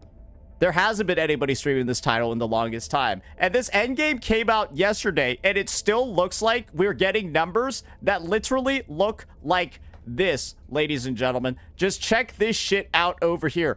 Abso-fucking-lutely diabolical when the reset was less than 24 hours ago. But like I said before, the bots are here. They're ready in full force. Maybe they've heard that they're actually arriving, and so they've all decided to leave my channel. But yeah, apparently we're under 700. We switched categories, and now we're back to plus 200 again. Very, very easy. Easy money. So, with that, like I said, the end game is a piece of shit. A lot of shilling, a lot of unfun mechanics. I'll be the judge of how bad it actually is. So we got Scorch Mark over here. What is this inorganic construct? Oh, no, sorry. Those are just my trimmed medals showing that I'm a freak on the rift. Sorry, that like I'm a freak on the monument. Yeah, all right. So, Sea of Loathing. Enemies are stronger. The elite enemies will fight as a team, and the enemies have the same resistance against every element. Doesn't seem too bad.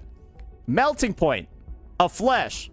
Enemies are stronger. Exploding. Fire Mist Originium slugs spawn periodically. That just sounds like shit. And they have the same resistance against every element. Okay, great. Enemies enter an enraged state that constantly applies heat infliction on themselves, granting attack bonus and damage reduction based on the number of heat infliction stacks. Okay, so great. Do you just use Levy here or you're fucked? Because Levy's final attack removes heat resistance stacks. So I assume that's what you want, right?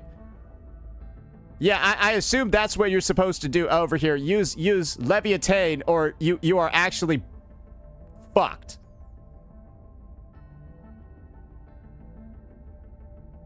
Cool. All right. Let's start off with Sea of Loathing. Whatever comes next better be memorable. Yeah, I guess I'll just use this team. Anyways, this is the baseline difficulty, so it shouldn't be that bad, right? It can't be that bad. Oh, we're in Wu Ling now. Awesome. What the fuck is this? What the hell is this? Where am I? Who the fuck are these guys? Sorry, let me just pause and lower the volume. I don't think the game needs to be this loud.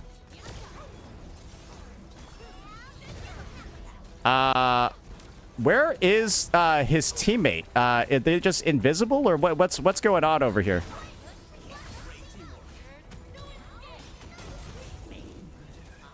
Oh shit. Oh no, he's dead. Oh, he's dying really fast.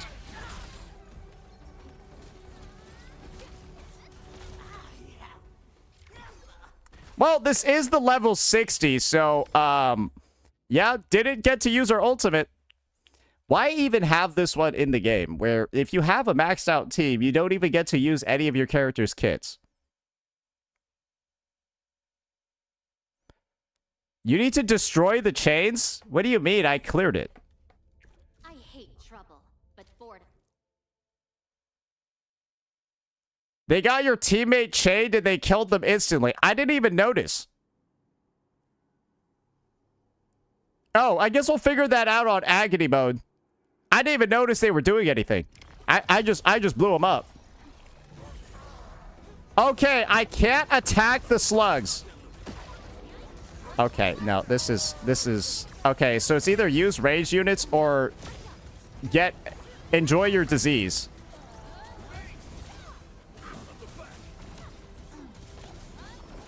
Is that what's basically happening here?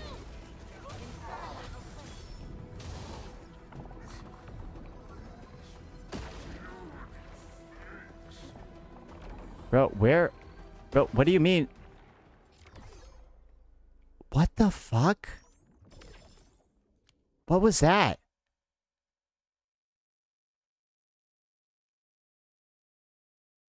Dude, everything looks bugged. Well, that wasn't very good. All right, let's do it again. Surely this one's not going to feel fucked up. Surely this one's not going to feel fucked up, right?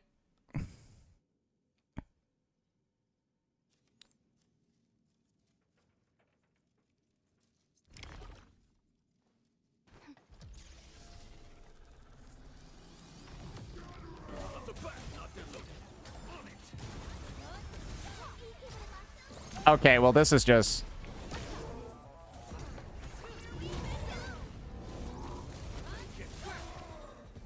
Bro, when does he apply that heat infliction to himself, bro? It's like taking like 10 hours.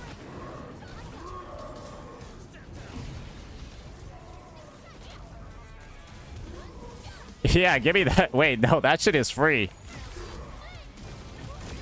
Wait. Wait, he can't do anything. Wait, did I really miss him there?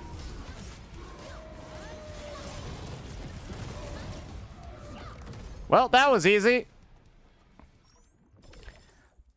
Okay, awesome. Looks like that's regular mode. Looks like that was regular mode, boys. Now we can actually have the real challenge, because that is not even a thing.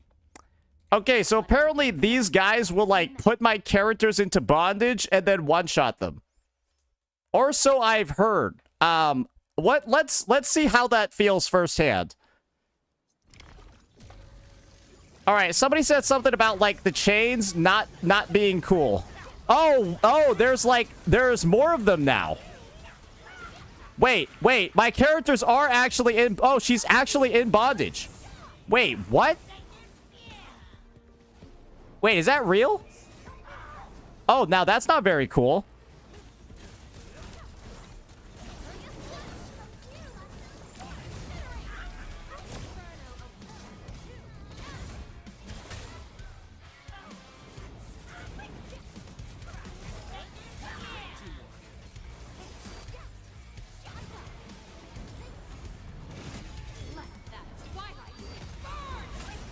Oh, no!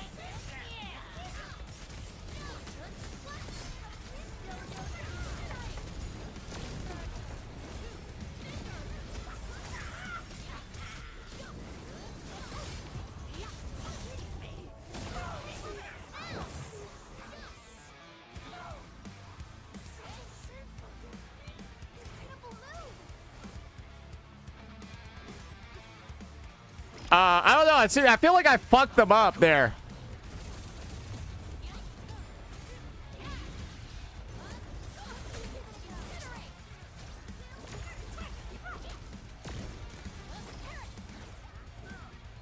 I feel like I fucked them all up there.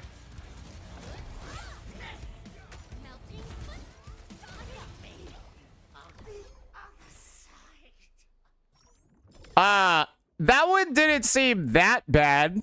Because, like, I'm just really good at the game. Yeah? That one didn't seem too bad. I can see how it's diseased because you gotta do that stupid runaround stuff. Right? Yeah, no, I'm just really good at this game, even though I haven't played in 3 days. Because it's shit. I'll show you my battle pass EXP later. I think it says times 4,000 right now. Or it's like times 8,000 or something. All right, now we got the slugs. Oh boy. Okay, all right. Like, what is this? Am I in Iraq? Just fucking IEDs everywhere? Is that what they're doing right now?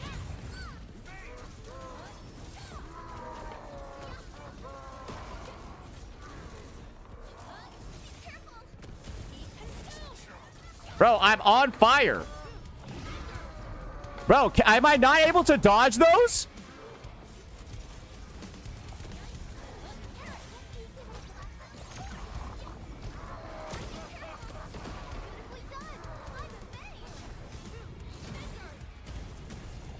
What the hell is this? I am in Iran. Well, they're simulating the Iran war.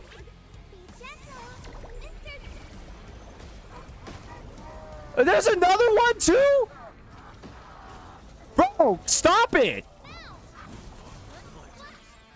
Oh, they're grouped up at least. Easy. Oh, no, gotta move. Oh, come on. Oh, dearie me, Mr. Dolly. Looking for me? Help me! Bro, what is this? Like, what am I playing right now?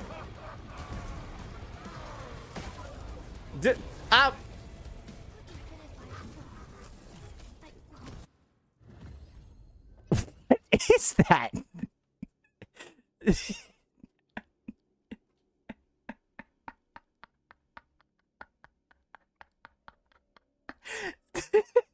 So they disabled, did they actually disable dodges? Wait, they actually disabled dodges. So their end game They took out a core mechanic of the game. Operators cannot perfect dodge.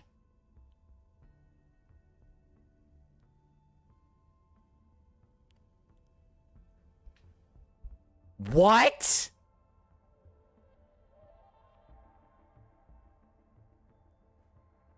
What? Just uninstall this game, bro. I'm sorry. Just these devs do not this game deserves to EOS. Off of this alone, how do you just remove a core gameplay mechanic from the game? Can you dodge normally? No. Why would you? What? Removing the dodge button?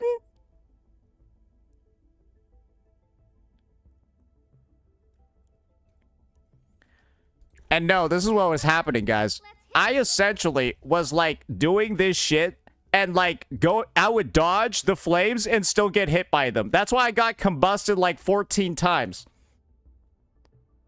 Okay, I've never played Tank Tame before, so let's just see what happens here. I have never played Tank Tame before. I have never played her a single time because I hate using Yvonne as a unit, but I guess we'll figure it out, right? How do you play her? Wait, I just know I gotta like skill.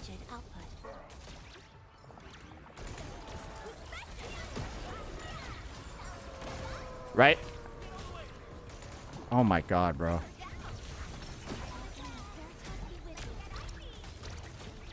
Oh, well, that's easy.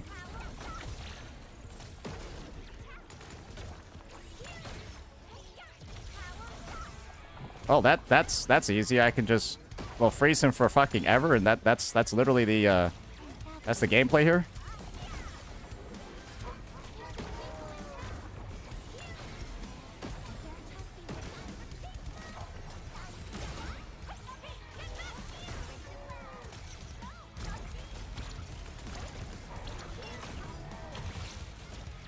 Oh, there's another one. I'll just pretend he doesn't exist.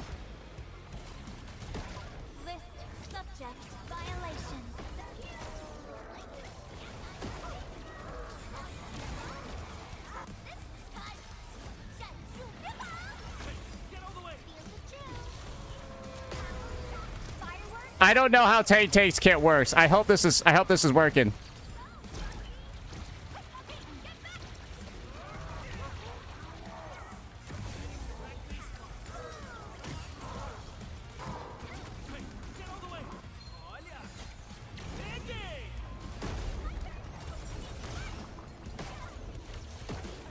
Oh dear. Oh dear, my ass is getting burned. Well, let's just chain stun them, right?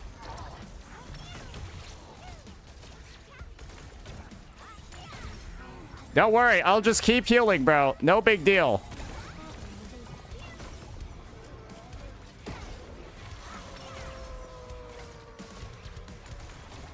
Burn!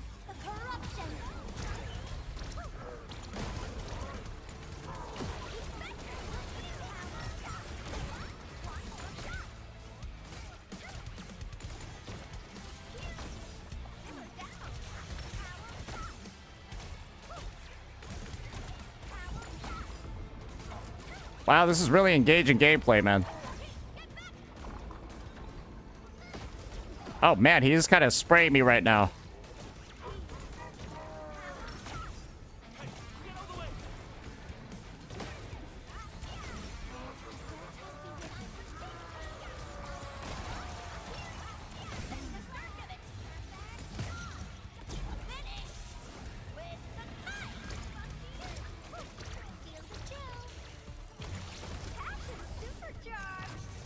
Wow, wow, really, really fun here. Oh my god, I got fucking... Oh my god, they're booming me, bro.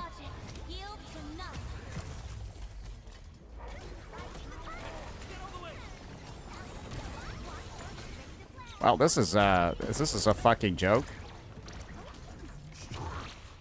That's what you're intended to do. Yeah, that's my first time ever playing this team. I have never played this team before, but that's just how brain dead fucking easy it is, I guess.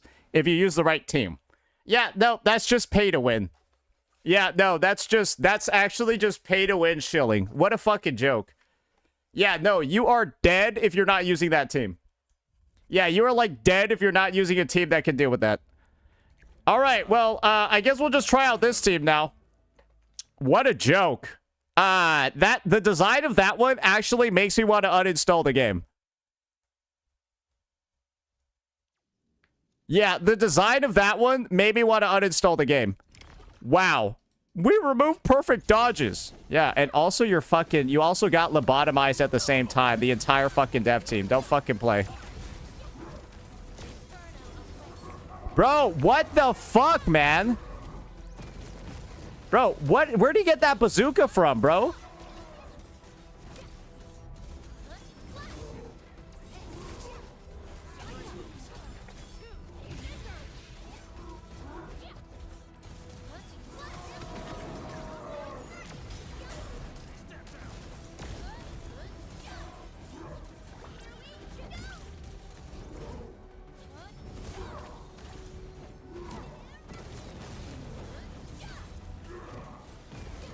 Oh, I need some SP, boys. Hey, wait, he's just building them up.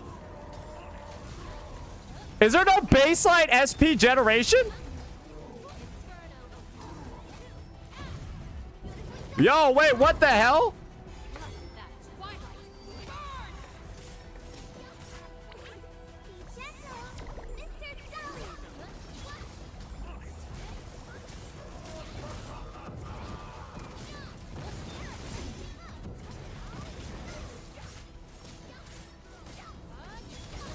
Bro, give me my SP, man!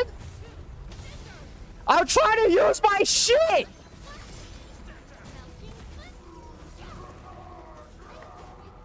Bro, why is the mechanic you don't generate SP?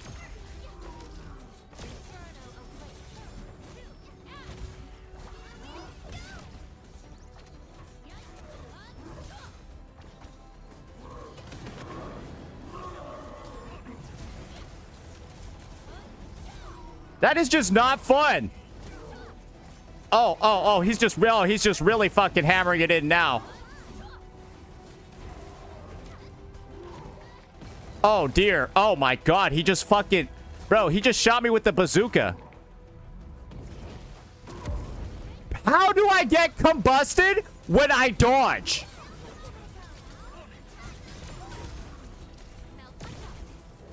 Is that a bug?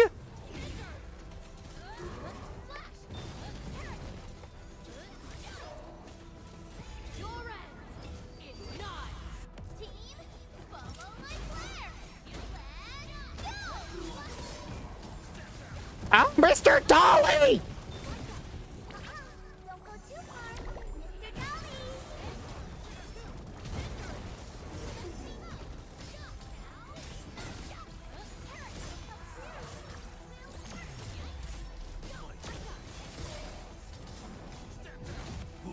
Let's feast.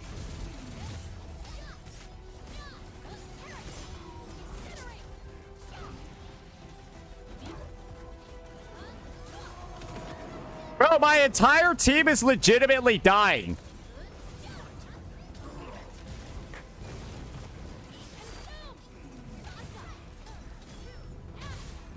They're taking more damage than I am. Oh, no.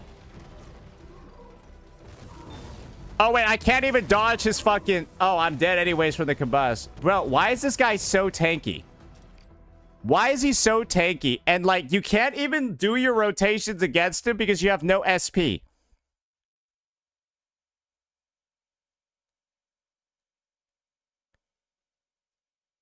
Like, I'm sitting over here at max infliction stacks. The end game is them just removing the core mechanics from the game.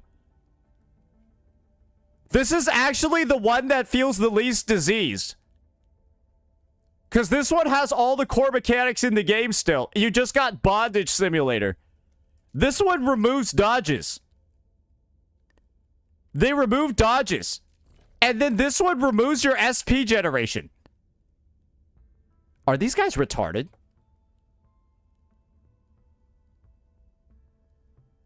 I'm sorry. These devs are so shit at their job. It's unreal. Like, is it just going to be better to use this team?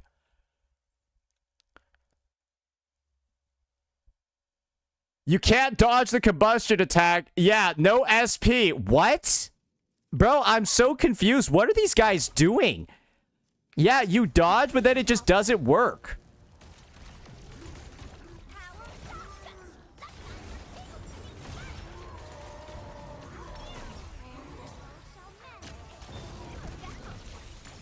Wait, does Solidify just stun him?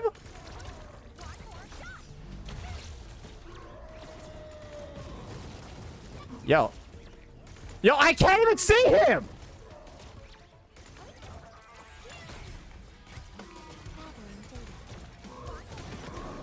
What the hell is that shit?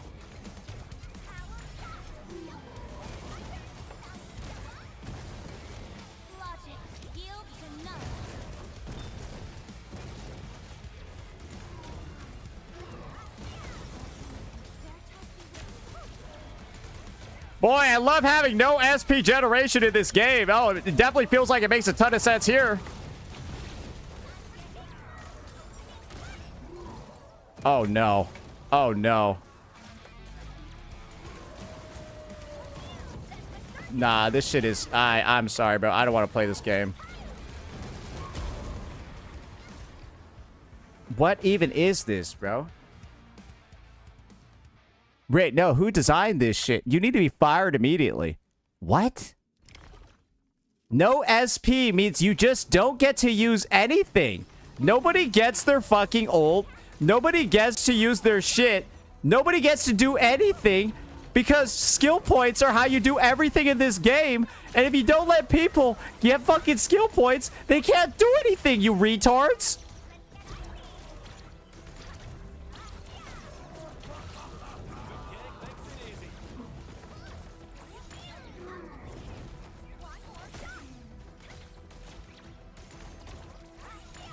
Bro, who designed this? And he just canceled my animation when I was mid-skill with an attack that did 40 damage. Oh, God, fuck me. Oh, I used the wrong ability. Oh, no, now he just has 4 of them. Oh, now I can't get rid of them either.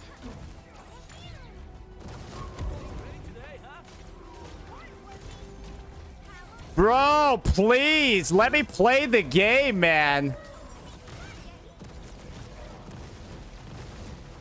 Bro, this shit is just not fun. I'm sorry, bro. Yeah, no, whoever designed this, you need to be fired immediately. No, they probably already got fired. I bet it's AI doing this.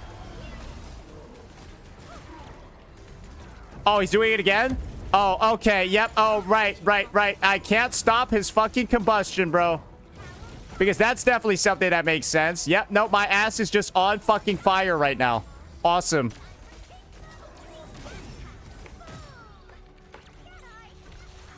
Bro, and this guy just takes no damage. Bro, I've been able to use so little abilities that I don't even have my first ultimate yet. Oh, come on, man.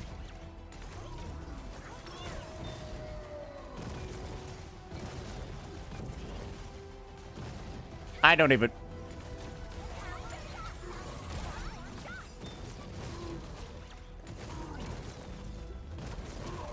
I'm out. I don't care, bro. Fuck this shit. Whoever designed this, you need to be fired. I already said... This is like the 3rd time I said that, but I'm pretty sure that's the general gist from every person that's been playing this garbage. What the fuck even is this? And I'm pretty sure if I do want to clear, I gotta do this retarded blend or something. I think I actually take Wolfguard out because he doesn't actually do anything here. And I think you have to put, like, Tang in the team. Like, this is probably gonna work better, right? This is probably gonna work better, right? Because, like, Wolfguard is there just to apply, like, heat infliction. And, like, low-key, you don't even want that. You just, like, you don't even want that, bro.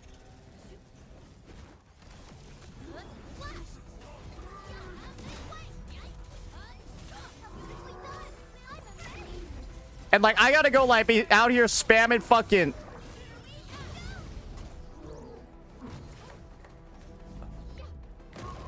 Bro, like, why does it, like, not even, like, let you see what this guy is doing, man? Oh, and I just missed that, too, because he jumped away? Awesome, man.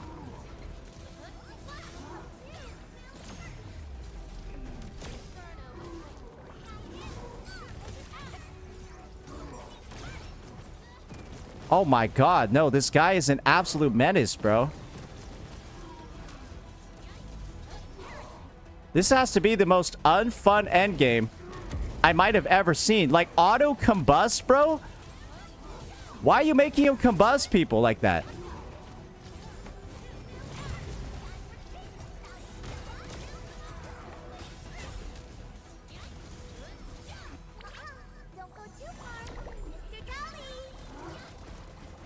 All right, there we go. All right, Mr. Dolly. Yeah, save the team. Save the entire squad. Yo, please, can I use my ultimate?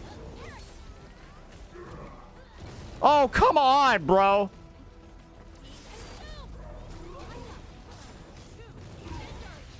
Where the fuck is this guy, bro? He is literally a goddamn Bomberman, bro.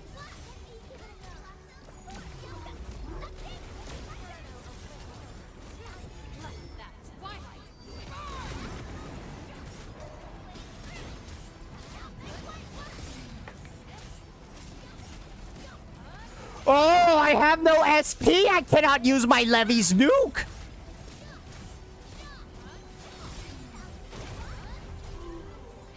What the hell?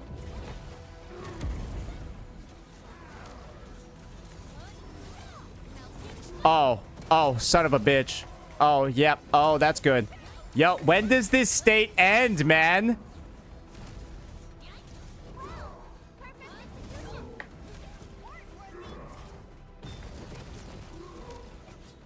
Oh, I'm dead. I'm dead because he's just going to use it again.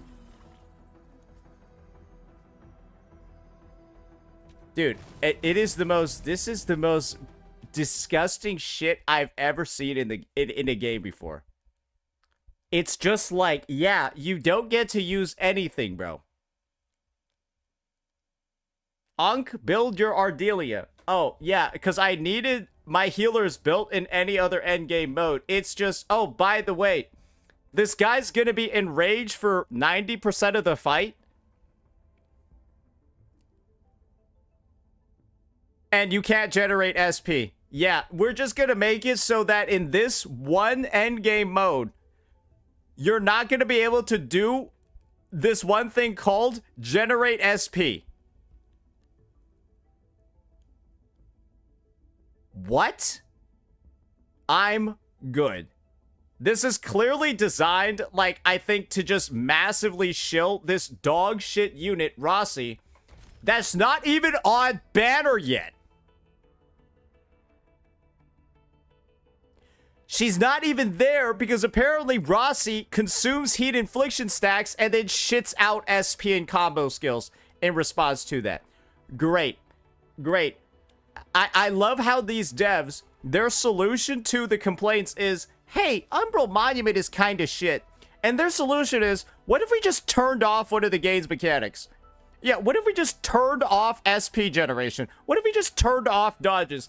Kind of like how these retards went ahead and turned off the fucking PayPal button instead of fixing it. They just turn it off. That's their solution to things. Trash, garbage, unplayable, useless, worthless, foolish, unintelligent.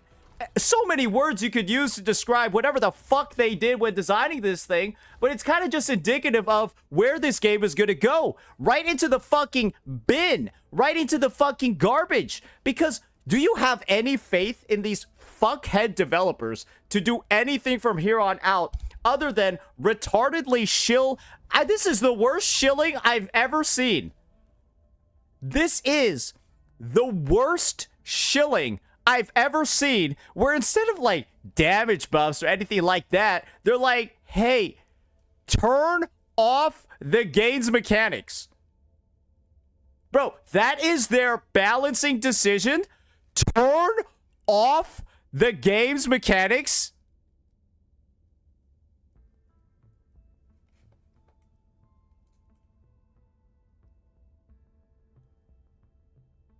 What in God's name are these guys even thinking? Turn off.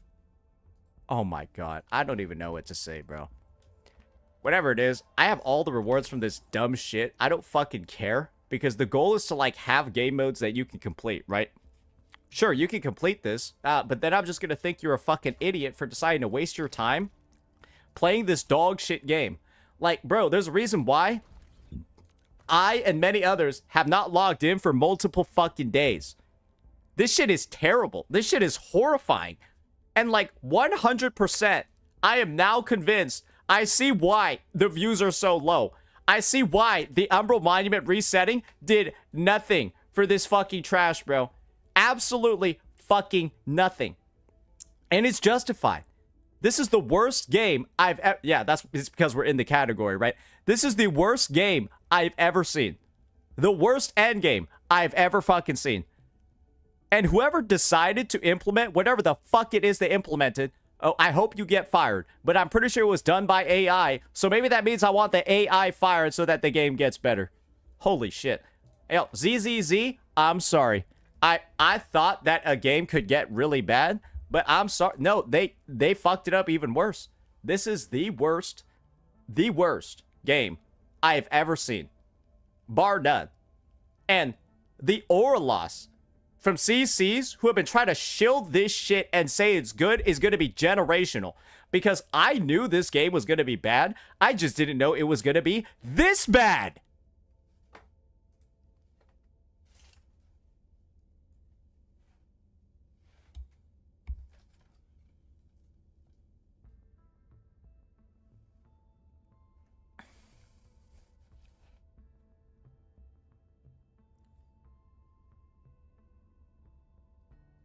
Yeah, wow.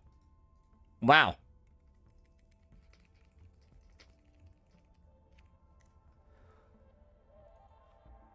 Wow. I don't even know what to say, bro. That is... Get this game off my screen. Get this fucking game off my screen, bro. How does anyone play this piece of shit? Nobody, right? There is nobody non-sarcastically like actually enjoying this piece of shit, right? This game is so fucking bad, it's crazy. Holy fuck. Get me out of here. Fuck off. Fuck off with that shit. Yo, you released the worst 1.1 update ever, and then you proceed to make the worst endgame ever? Bro, this would be like Genshin having a spiral abyss where the swap cooldown between characters is 10 seconds. So when you swap to a character, you gotta stay on them for 10 seconds before you can swap again.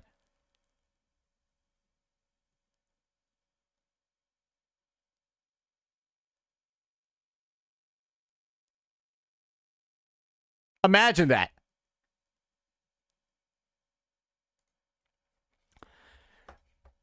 Anyways, I'm fucking tired, bro. I'm just tired of this shit, bro. I'm just fucking tired of this. All right.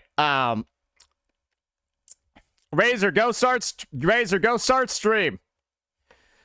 Go start stream so I can raid you and everyone can watch you play the game. Yeah, go start stream, bro. Yeah, go start stream, bro. So my chat can watch you go play it with free to play units. Yeah, start stream, bro.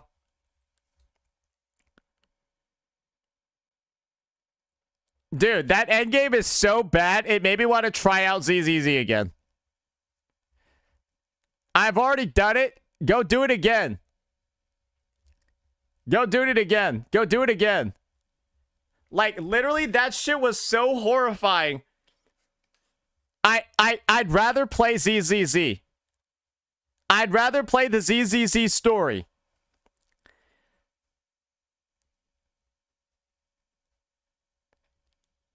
Oh, looks like I'm just gonna raid ALG instead. Alright, get ALG to play this shit. Yeah, get ALG to play this shit then.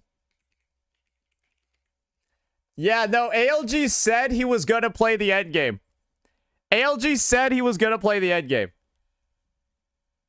Nah, I need to, you guys need to see ALG play this. I want to see him fucking schizo out. Nah, this shit, this shit pissed me off, bro.